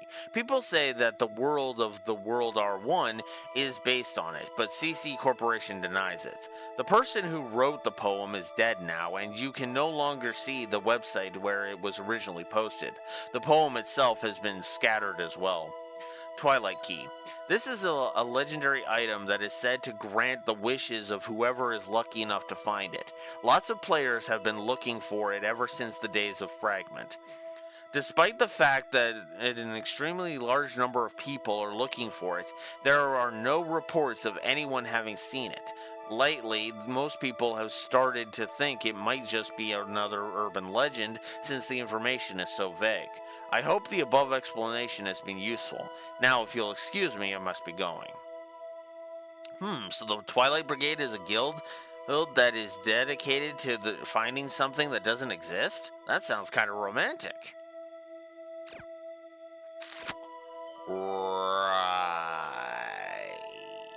Anyway. Oh boy, these forms are going to be the death of me.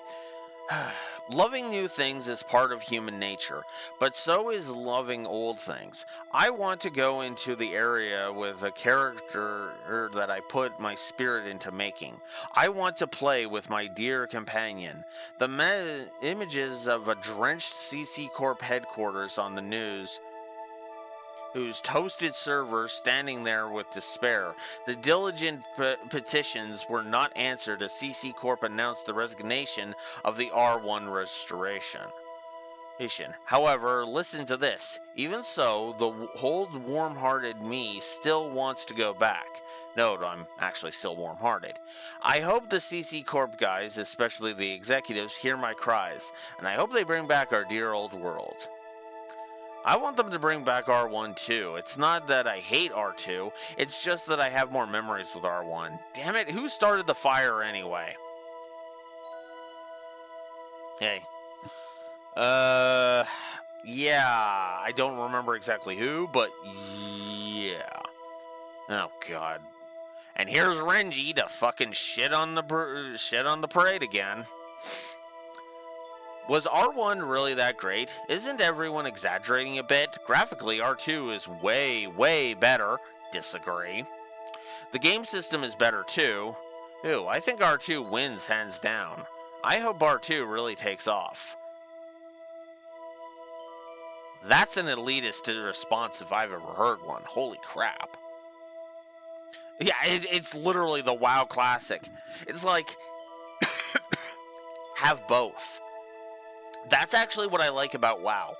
Oh, they have WoW Classic and WoW Current, which actually is kind of nice.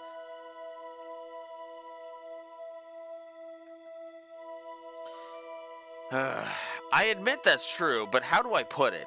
That doesn't matter. It's just not the same as R1. We want our old R1 back. I've started playing from R2, so I just don't understand why everyone makes such a big deal out of R1. See, here's my question. If R1 was brought back or remade or whatever, what would you all do? Who? Oh, that's a more diplomatic question.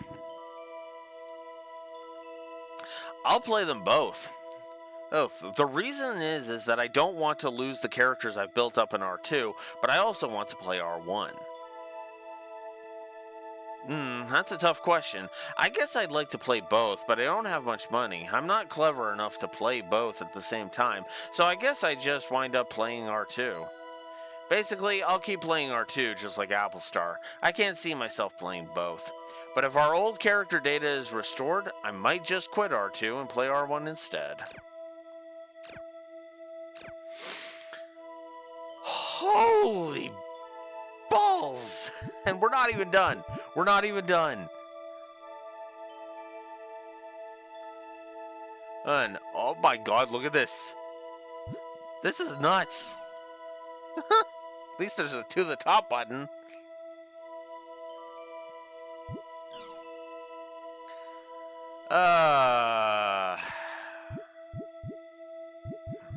What time is it here? Oh, all right. I think we'll keep going till 2, and then I'll phone. Yeah, still gotta go through the news capture thing yet. God damn it. Let's just keep going. Expected result 1. Complaining about this won't speed up the process, so why don't we have a constructive discussion on what we can expect for the next version? A CC Corp employee may read it and pick up on some of our ideas. Subject: this is how Crimson Versus will change in the next release. Okay, write down all your best thoughts. This may sound selfish. There will be more hot girls. Huh? You don't like that? Personally, I would really love to see it, lol. The opposite. I wish they'd come out with sexy guy cards. I like guys with toned biceps and abs. I get hot just imagining them. Oh, God. I'm pretty sure this wasn't meant to be a porn thread, guys. Come on. For a moment I agreed with you, but you go for guys with muscles? Lol. As for me, I like lanky, pretty guys. Forget I said anything. Sorry for being realistic. I wish they would increase the number of cards in your deck stock. Look, I hate having to have the deck in front of you and making notes all the time. Sorry for the boring opinion. Dear Beastie, monster cards, tons more of them, pile them on, can't get enough. Phew, I'm already in the world mode. Well, in the next version, I want to see twice as many, no, 4 times as many monster cards. That's what I want. Reply to Dear Beastie. Beastie, I thought they might do that, by the way. Tenu, are you that Tenu?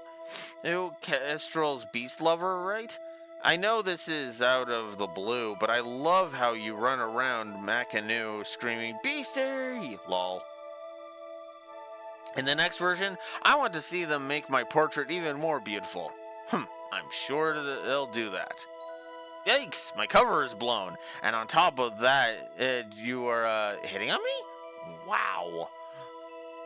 Oh, apply 4. Things are heating up in here, lol. I want them to use famous cartoon artists and illustrators for the artwork.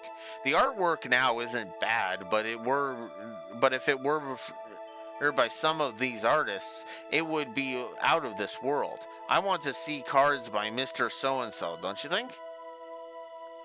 I want the art collection. Nagman's post was beautifully ignored. This has nothing to do with the next version, but I wish they'd put out an art collection, if possible in hardcover. 1 picture per page would be perfect. Or maybe not. That would be too many pages. Oh, an art collection would be great. I'd want them to put sketches in there too. The cost would be even worse. How about different artists drawing the same subject? What do you think? Sounds interesting, huh? What the? You don't appreciate my beauty? You guys are all blind. Well, I just wanted to try saying that. Don't get mad, okay? Namung, you made me laugh. The art collection is a great idea, but it can't be too expensive. Advance, this thread is getting too long. I'm starting a new one. You can read the continuation there.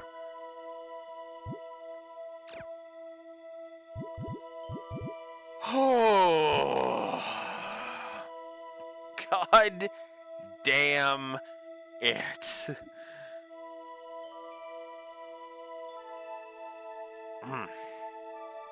About ceasing service. It's been a long time since they went out of service. Do version upgrades and server expansions usually take this much time? I don't know much about computers, so I really don't know. Can somebody tell me the answer? Well, I'm not exactly an expert, but it sure feels like it's taking too long. According to rumors, the stoppage was caused by a virus. They say the whole story about an upgrade is just a lie. So it's not reliable info, right? Don't you think you should stop spreading rumors? This info is apparently true. Remember, there are some graphical bugs just before the service was suspended. Those black spots that were popping up I heard was caused by a virus. It's been confirmed by an analyst on the rumor board, so I think it's rather reliable. I too think it's reliable information. I asked a programmer friend of mine to take a look, and he found a virus right away. This friend of yours sounds suspicious. Are you sure it's really true? I totally agree. It's unthinkable that a version or a server upgrade would take this long. Maybe a couple of years ago, but not now. I heard that rumor too. I personally think that this rumor is believable. Well, this is about the virus. Even though the killer whales, like Killer Whale said, it's not for certain. In CC Corp's case, it seems likely. So is it safe to say that we are all on the same page, that this has taken too much time? Name ITA. I don't remember what ITA is. Never been good with knowing my acronyms. Alphonse. Okay, that's actually kind of funny. About the game. I tried to start it, but it was temporarily out of service. What's going on? Hi there, my name is Alphonse.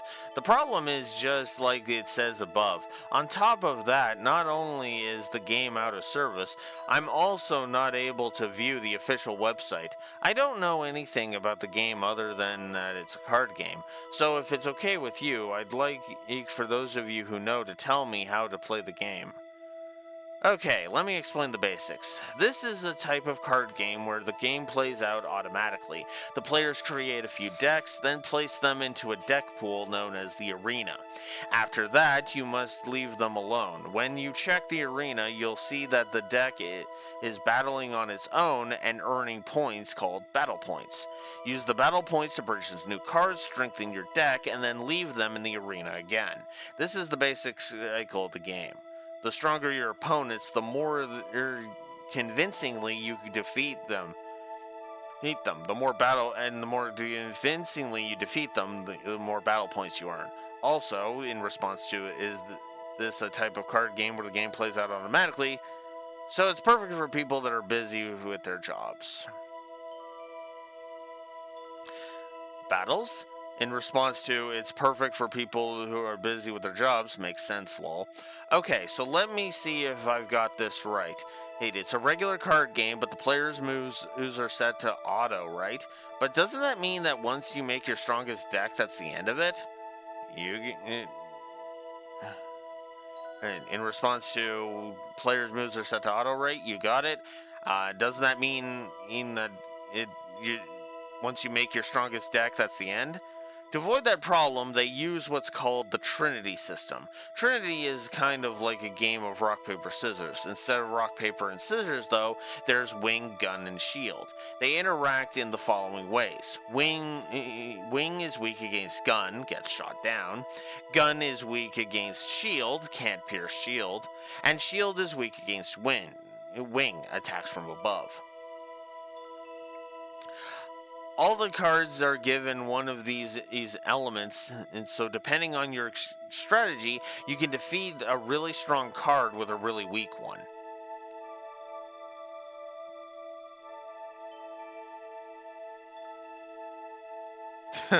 Yeah. Cards can be divided into the following way. General cards, general, and unit cards, troop. General cards control deck cost, is called charisma in Crimson Verses. 3 unit cards can be placed within the boundaries of the general card's cost, charisma. Actually, you have to put 3 cards in there. Build up your deck while considering the following types of things. How to divide the costs among the predetermined number of unit cards, how to combine unit cards with other unit cards with general cards, how to balance general cards' abilities and overall deck balance. Reply to card. I see. So it's pretty strategic after all. I can't wait until they start it up again. Hey everyone, thanks for the great information. Oh, I forgot one thing. Rumors say that Crimson Versus will be completely revamped in the next update. I'm not sure how reliable it is, though. The things mentioned in this thread may change. CC Corp is notorious for flip-flopping on the specs. X, you should consider the information in this thread. It is purely a reference. Okay.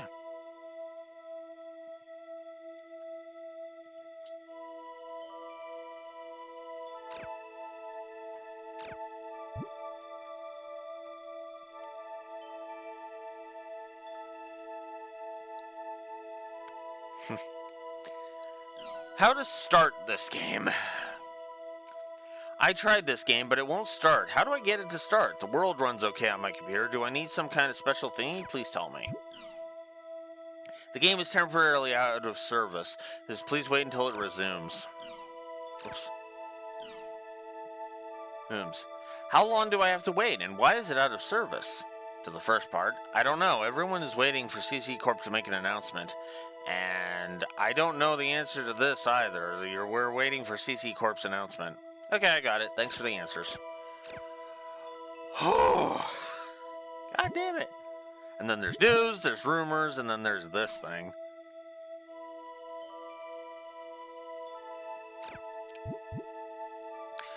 Okay, next up, news. Holy crap on a cracker.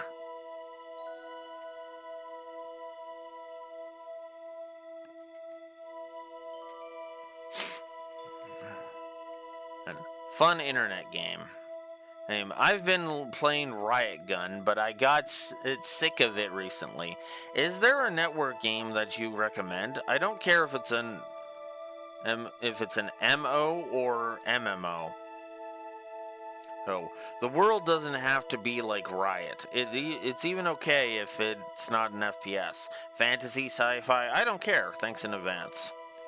Okay, well, let me invite you right away. Have you checked out Forbidden yet?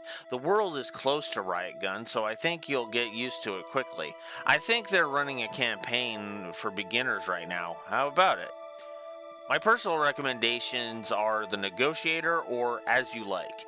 The Negotiator is like a store management type MMO. Oh, you can do all sorts of different things, like go into a dungeon and collect items to sell, buy things from other adventurers, players, and buy out and eventually sell for a profit other players' stores. The art has a now rare 2D dot matrix retro feel to it.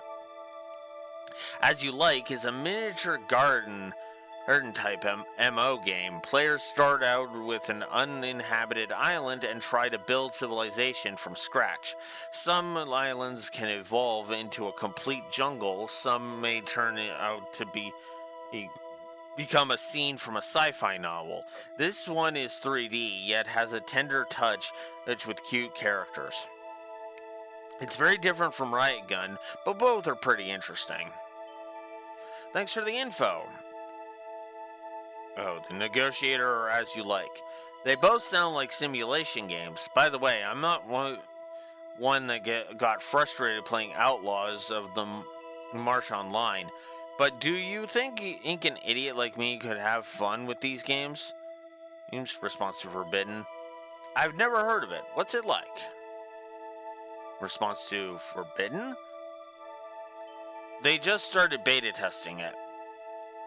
The world is like a sci-fi treasure island. You buy your own star cruiser and travel to other planets in search of treasure. It's pretty fun, attacking and defending yourself with space pirates, it's other players and stuff. Ugh. Ugh. Also, it took 4 billion years, and people got really pissy because they were spending thousands of dollars on it. And then there was these ridiculous $1,000 microtransactions in it, and it was really bad. And they ended up changing the name to Star Citizen. And sorry, yes, I took a jab at Star Citizen.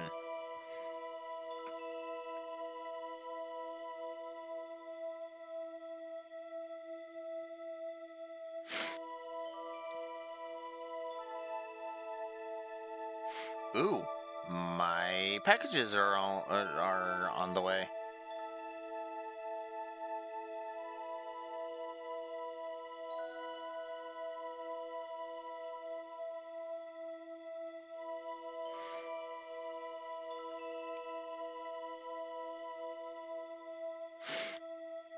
You know what? Fair, Raxor. Scam Citizen. That's what I'll start calling it. Because that is what it is. Like, I'm sorry. At this point, Star Citizen should be considered a scam. And, like, illegally fucking... And legal... And should be considered illegal and be freaking legally destroyed. Wait. Like, even if the people who invested don't get their money back, they should at the very least get as much of it back as they can. You've never heard of Star Citizen, Beach? Alright. TLDR explanation. It was a Kickstarter game that was announced over a decade ago and is still not out. It has been constantly being delayed, and has been getting finances increased from the people, and nothing has been shown for it. There's been vague hints of it, but that's it.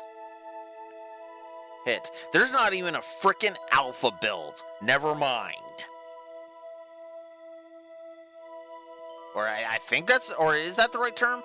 Whatever the pre-beta stage is.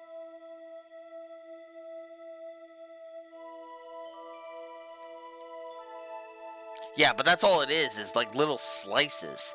And I'm sorry, but after a frickin' decade, we should have the full game by now. Not even Duke Nukem Forever took that goddamn long. And that was the joke heard around the world. We are actually... I am pretty sure... Actually, you know what? I'm going to look that up. Star Citizen.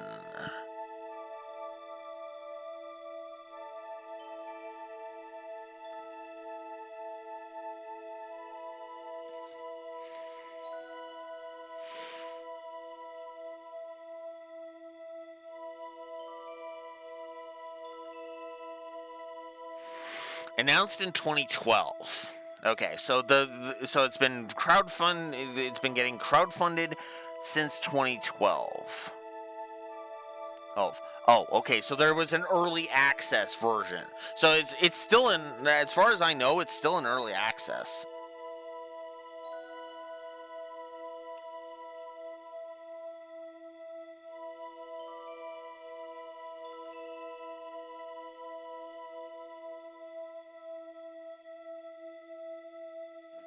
Yeah, yeah, we've had No Man's Sky fail and come out in the time that this has taken. So, okay, 20, so there's 20, and so it was 2012 till now, so that's 13 years. Duke Nukem Forever, which was 2011.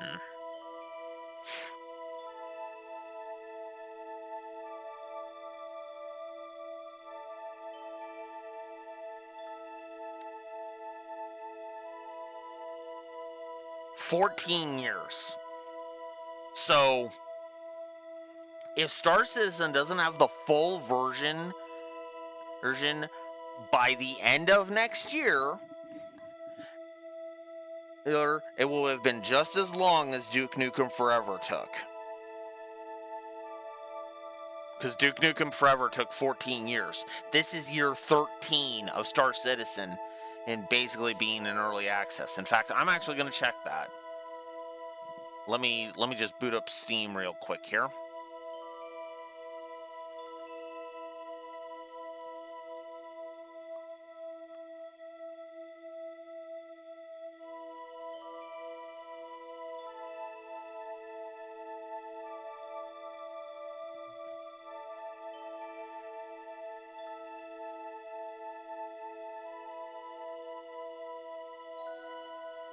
Oh, they don't even have it on here. So never mind.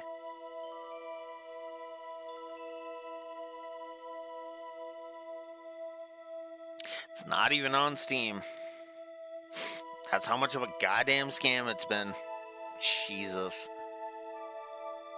Awful.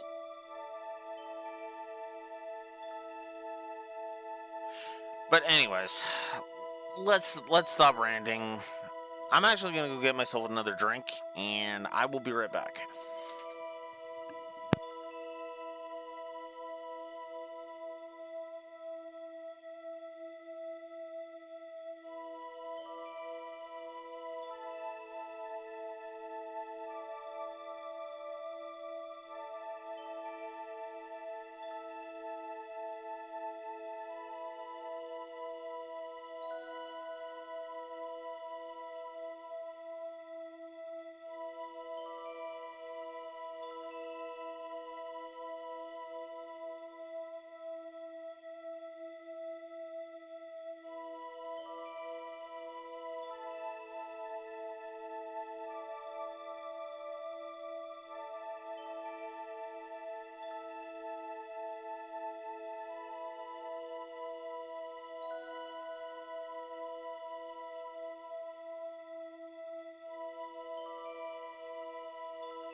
That's a good example, Paige.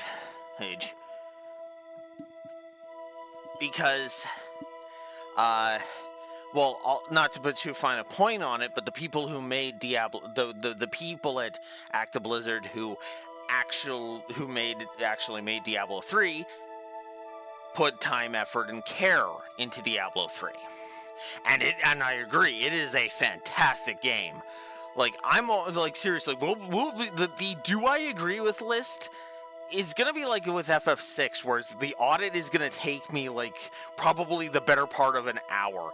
That still makes me laugh that the audit for FF6 in our Final Fantasy Marathon took me like an hour. I still laugh at that because it was just like, oh yes, I need to give this. Oh yes, I need to give this. Oh yes, I need to give this and this and this and this and this, and it's like, whew, that took a while. Man. We got, it was something stupid. We got like halfway through the soundtrack when we were done with FF6. God. I need to rip some of the Final Fantasy music off of the Pixel Remaster, since I have access to do with that. But anyways. I think I'm just gonna finish off this one forum and then probably gonna call it for now, because this is a lot of reading. I've still got a lot of reading to go. And yeah. They just started beta testing it. The world is like a sci-fi treasure island. Oh, okay, read that part. So you don't like Outlaws of the Marsh Online, huh? If you could have made steady progress, it might have been fun for you. But if you're not good at that type of game, maybe an action or command type game would be good. Double March might be a good choice. It's a military action game, but it's not an FPS. What do you think? Whoa, that sounds pretty cool, to the Sci-Fi Treasure Island. But it worries me that it's still in beta testing. Sounds like a lot of bugs. And for Double March, I played that one before I started Riot Gun. I was really obsessed with it for a while, but then I got sick of it and started Riot. I think I'm going to stay away from military games for a while. Thanks for the suggestion, though.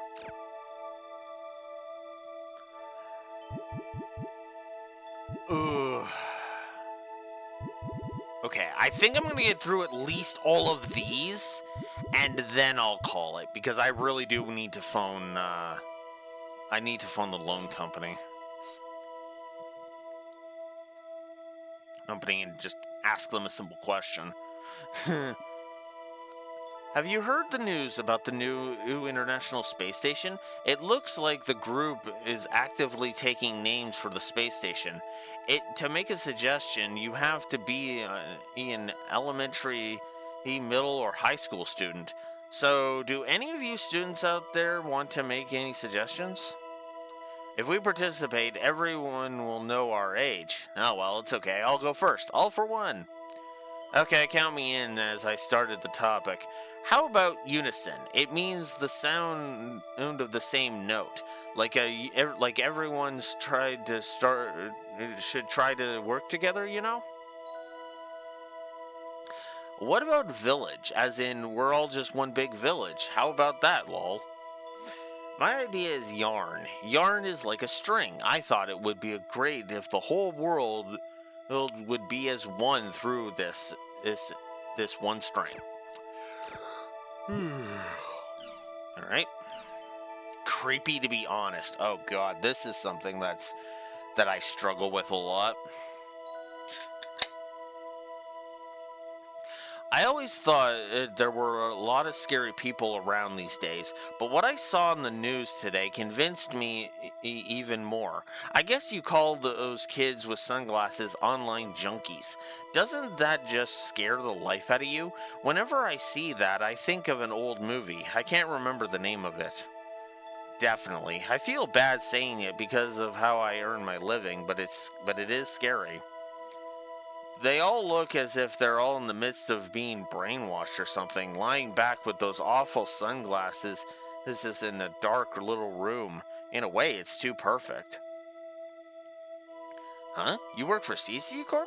Unfortunately, no. I just work in an electronics store.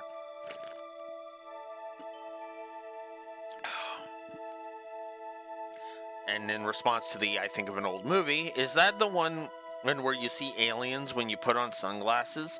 Or the one where secret agents with the same face attack the main character?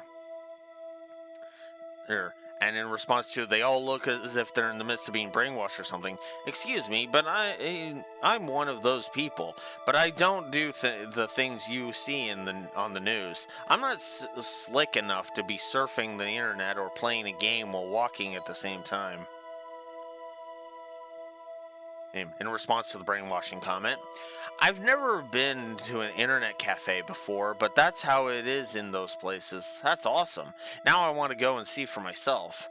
And to the secret agents thing, I think it's that one. All I remember is that the people in town all start wearing sunglasses, so it might be different.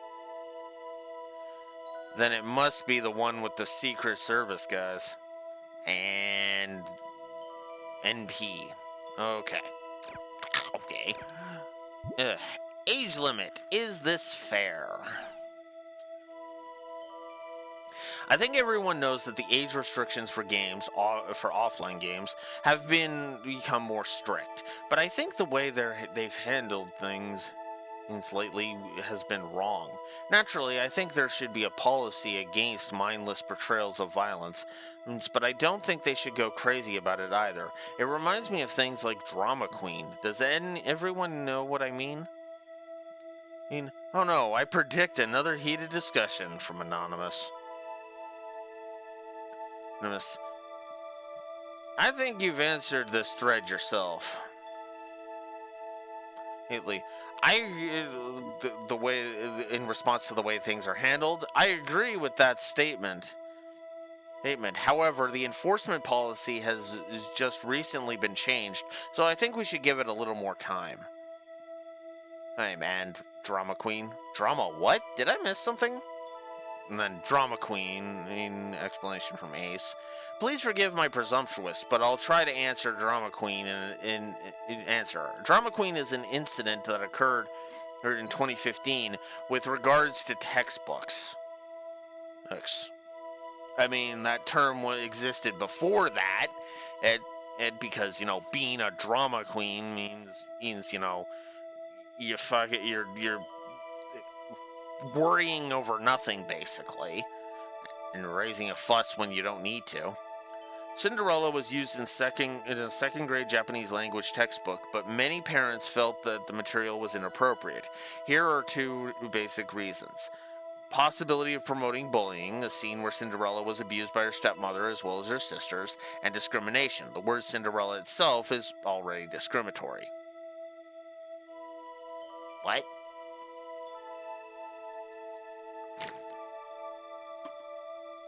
I've never heard that one. I'll be honest with you. I mean, granted, again, I don't have my finger on the pulse of anything, but that's beside the point. The textbook's publisher bowed to the pressure, recalled all the textbooks, and removed the material. This is referred to as the Drama Queen incident. Thanks for the information, Ace. It certainly sounds like they made a big deal out of nothing, but this is a different kind of problem. I don't think you can lump that together with the game restriction issue. Regulation is good. Overall, I'm in favor of restrictions. I don't think it's a good idea for mentally immature children to see footage of explicit content. That is a debate that has been had for years, and it honestly boils down to case by case. It's more than anything.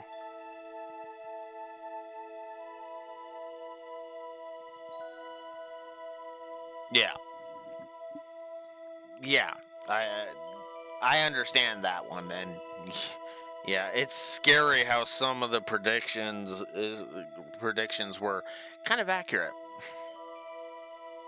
As a matter of fact, our household is basically media free, and we only allow our children to see books and movies that my wife and I have chosen. I can't say that it's the best thing to do, but at a time like now when information is so overwhelming, regulation is the only way to protect our children. I understand that what Tadpole is saying, but I think that that has its own dangers. Yeah, as I said, it's a heavily debated topic. They say that kids that grow up in overly pure environments snap when it comes time for them to enter society on their own. Naturally, it's not true for everyone.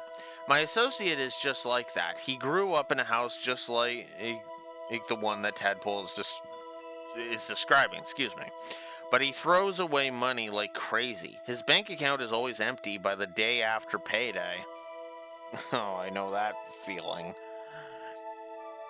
When he goes shopping, he just fills the basket with games, books, and DVDs like a madman. It's kind of scary to watch.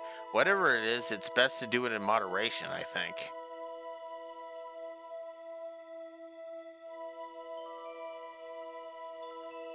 Yeah, exactly. I thought of this while reading this thread. Kids these days don't get hit by their teachers or kicked out of their houses by their parents. They just get praised over and over for nothing. Yeah. Whoa, I forgot to write whether or not I'm against the restrictions. I agree with the restrictions themselves, but there's a reason for the restrictions, and it's when I say they're fine. Holy crap, okay. 2 more threads. Is it common sense to plant microchips into our children these days?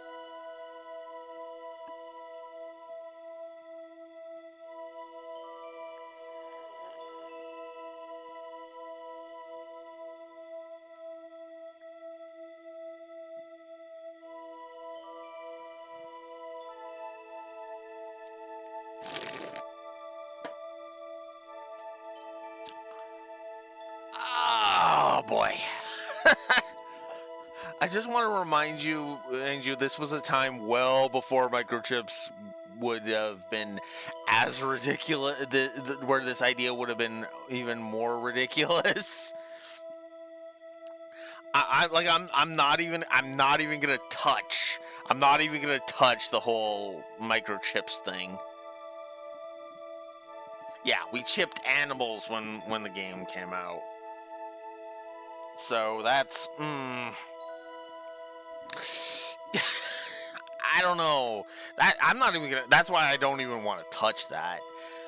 I don't quite get the idea. As in my generation, this was something that happened only in science fiction movies. If a GPS can constantly monitor a child, that child will not be able to simply go to the places he or she wants to. Children properly going home since they're monitored by their parents. Is this how our culture should be? Speaking for myself, I find it awkward. How do the rest of you feel?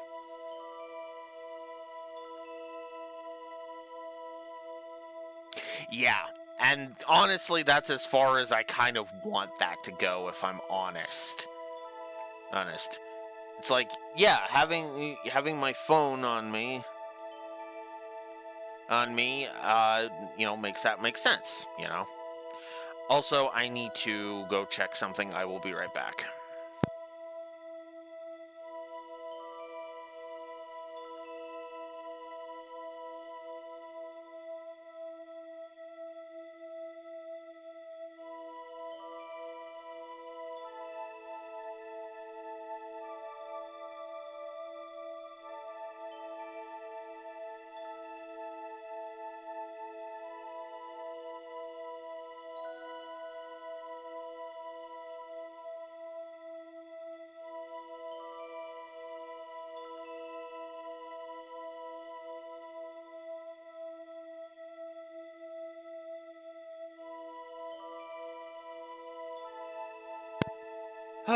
Okay.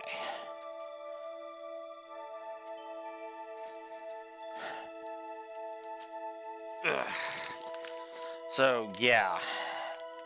Like I said, this is a topic I kind of don't want to touch. But yeah. Gonna have to discuss it a little bit because, yeah. But I guess I've already said my piece on it now that I'm thinking about it. Because, yeah, again, like I said, the phone's good enough.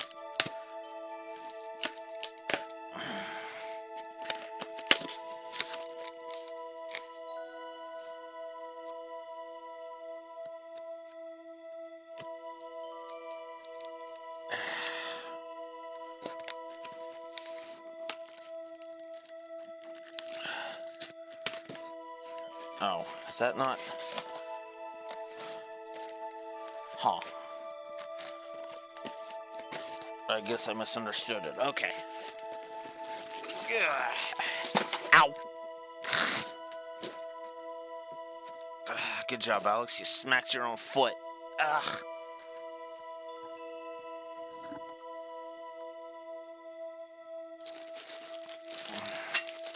Ah!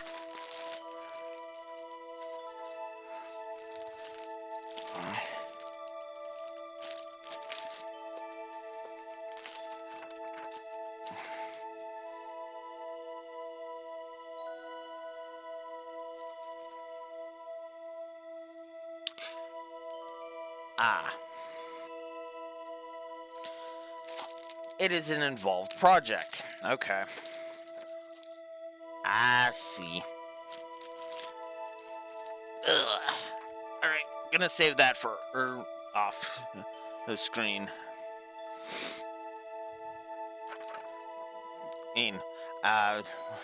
Amazon package. This is the instructions for a ottoman that I ordered. It's basically a little storage container / ottoman, because I wanted to be able to put my feet up. So, there's that.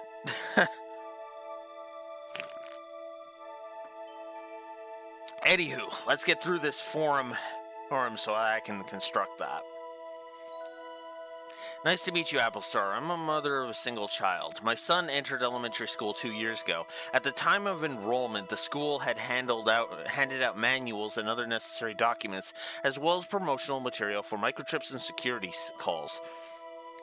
From what I hear, at least 60% of the children have microchips implanted in them.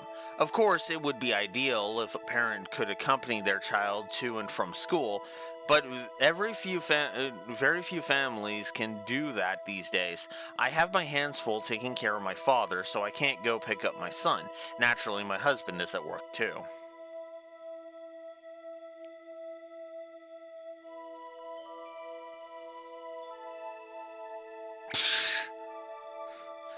Damn it, Beej. I understand your concern, Applestar, but since your children's safety is the most important thing, don't you think you should reconsider? Local? What does a security call mean? I've never heard of that. Let me think. Where was that? I think there was a campaign like that in Nagano. No, reply safety call. I believe that the prefecture provided special cell phones, each were preset so that they can call the parent's cell phone or police with a single touch, while also being able to receive voice instructions on how to get to the nearest participating children's safety station.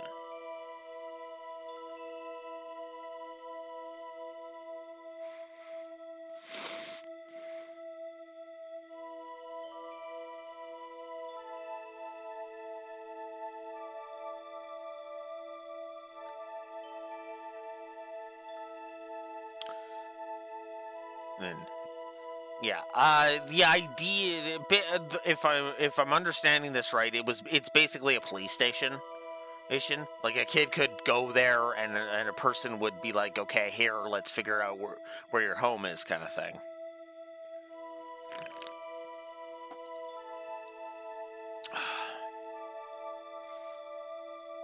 And whatever Kagari mentioned is correct. I'm happy to have a system like it. In an emergency, it will make all the difference. In our household, we also have the kids carry pepper spray. Oh, God. Don't even get me started on that.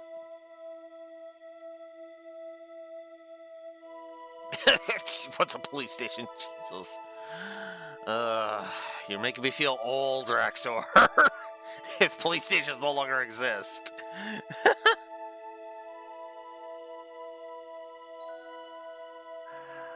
Yeah, no, I know, but it could also be like giving a kid pepper spray. Not sure about that one. Anyways.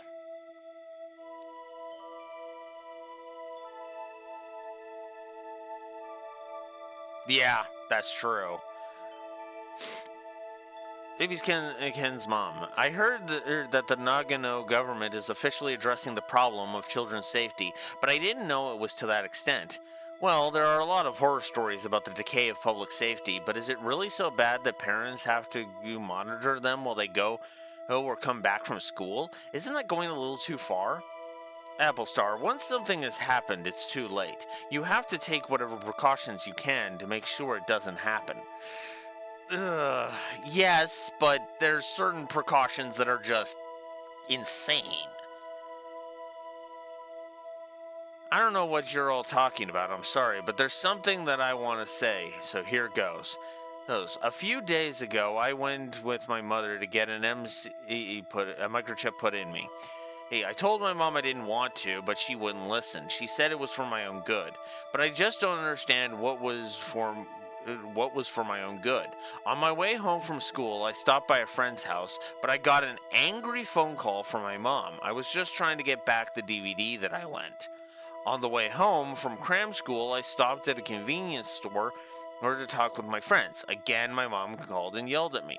There's no way I can handle this much longer. These microchip things stink. Yeah, that's the other problem too, when your parent is an overbearing dumbass. Yes, it's like... It takes courage to respond the way you did. Even if the child doesn't want to, the parents may still want to do it, because they worry. I can see both sides, so I have mixed emotions. But don't you think it's a little weird that people mildly accept having microchips implanted in their children, but they get all worked up about the citizen numbering system? I don't think anyone wants to be bound by data. I don't mean to call you out.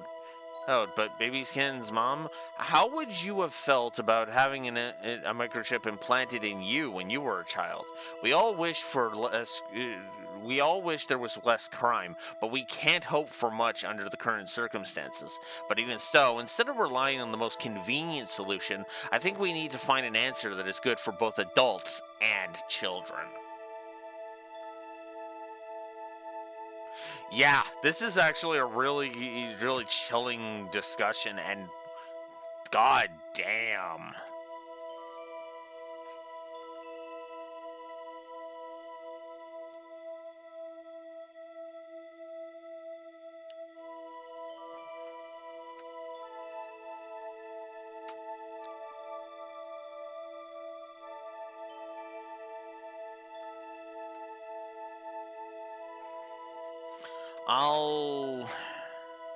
I'll put it as a background lore positive.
I'm gonna give this a positive story, because that is actually that really does say everything it needs to about the state of the world. And again, it's all background stuff. You don't need this for the story.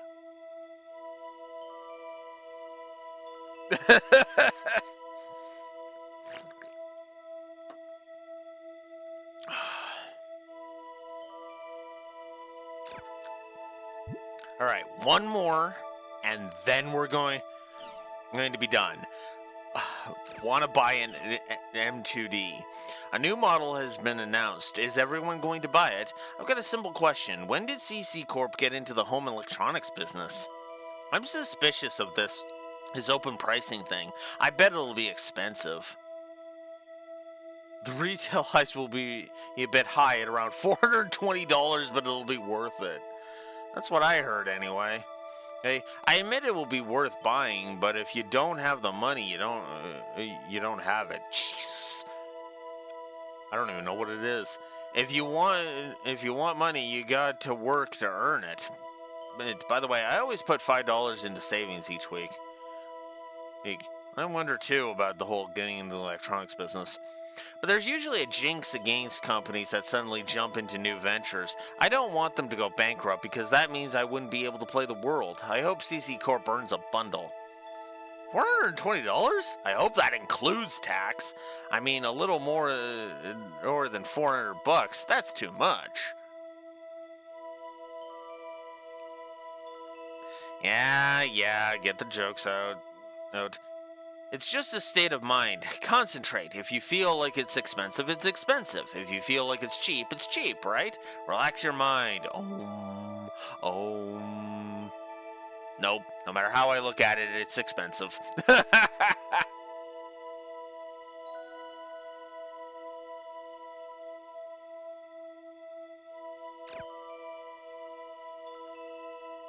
Oh, frick. Yeah, well, funny enough, Raxor, BJ, funny thing, BJ, we wouldn't be reading this tomorrow.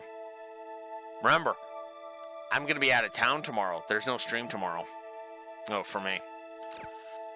Okay, I have finished the news one. Oh my god, there's 2 more and an entire page. God damn it. Okay.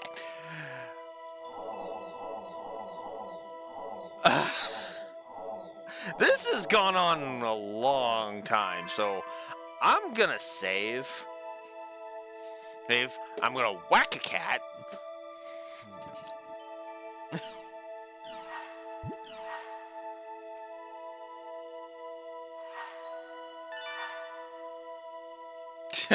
Yeah, but nah, I'm just gonna commit to not streaming because that'll eat up my data, and I can't afford to be doing that right now. just to be blunt. So, we've gotten nowhere in the game because of all of the background stuff. .hack, ladies and gentlemen. All right, so not streaming tomorrow, but Monday at 9 a.m. Central Standard Time, we're gonna do an off and on thing. Yeah, this is all the background lore stuff, and we're not even done. So, just to give you guys an idea of this, so we have got.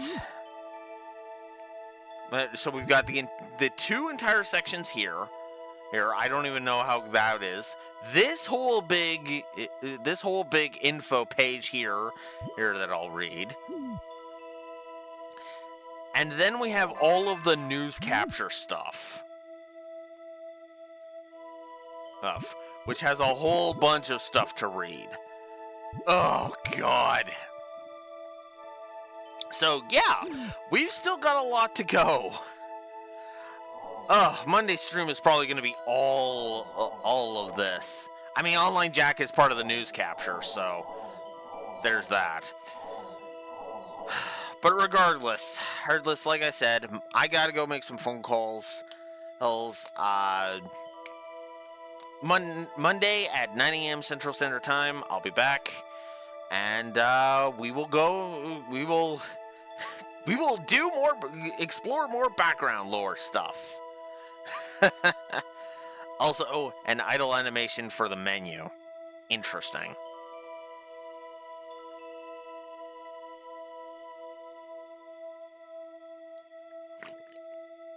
So there we go. So until next time, Blue Wolf Alex the Lore Walker signing out. Have a good one. See you later. Chiku.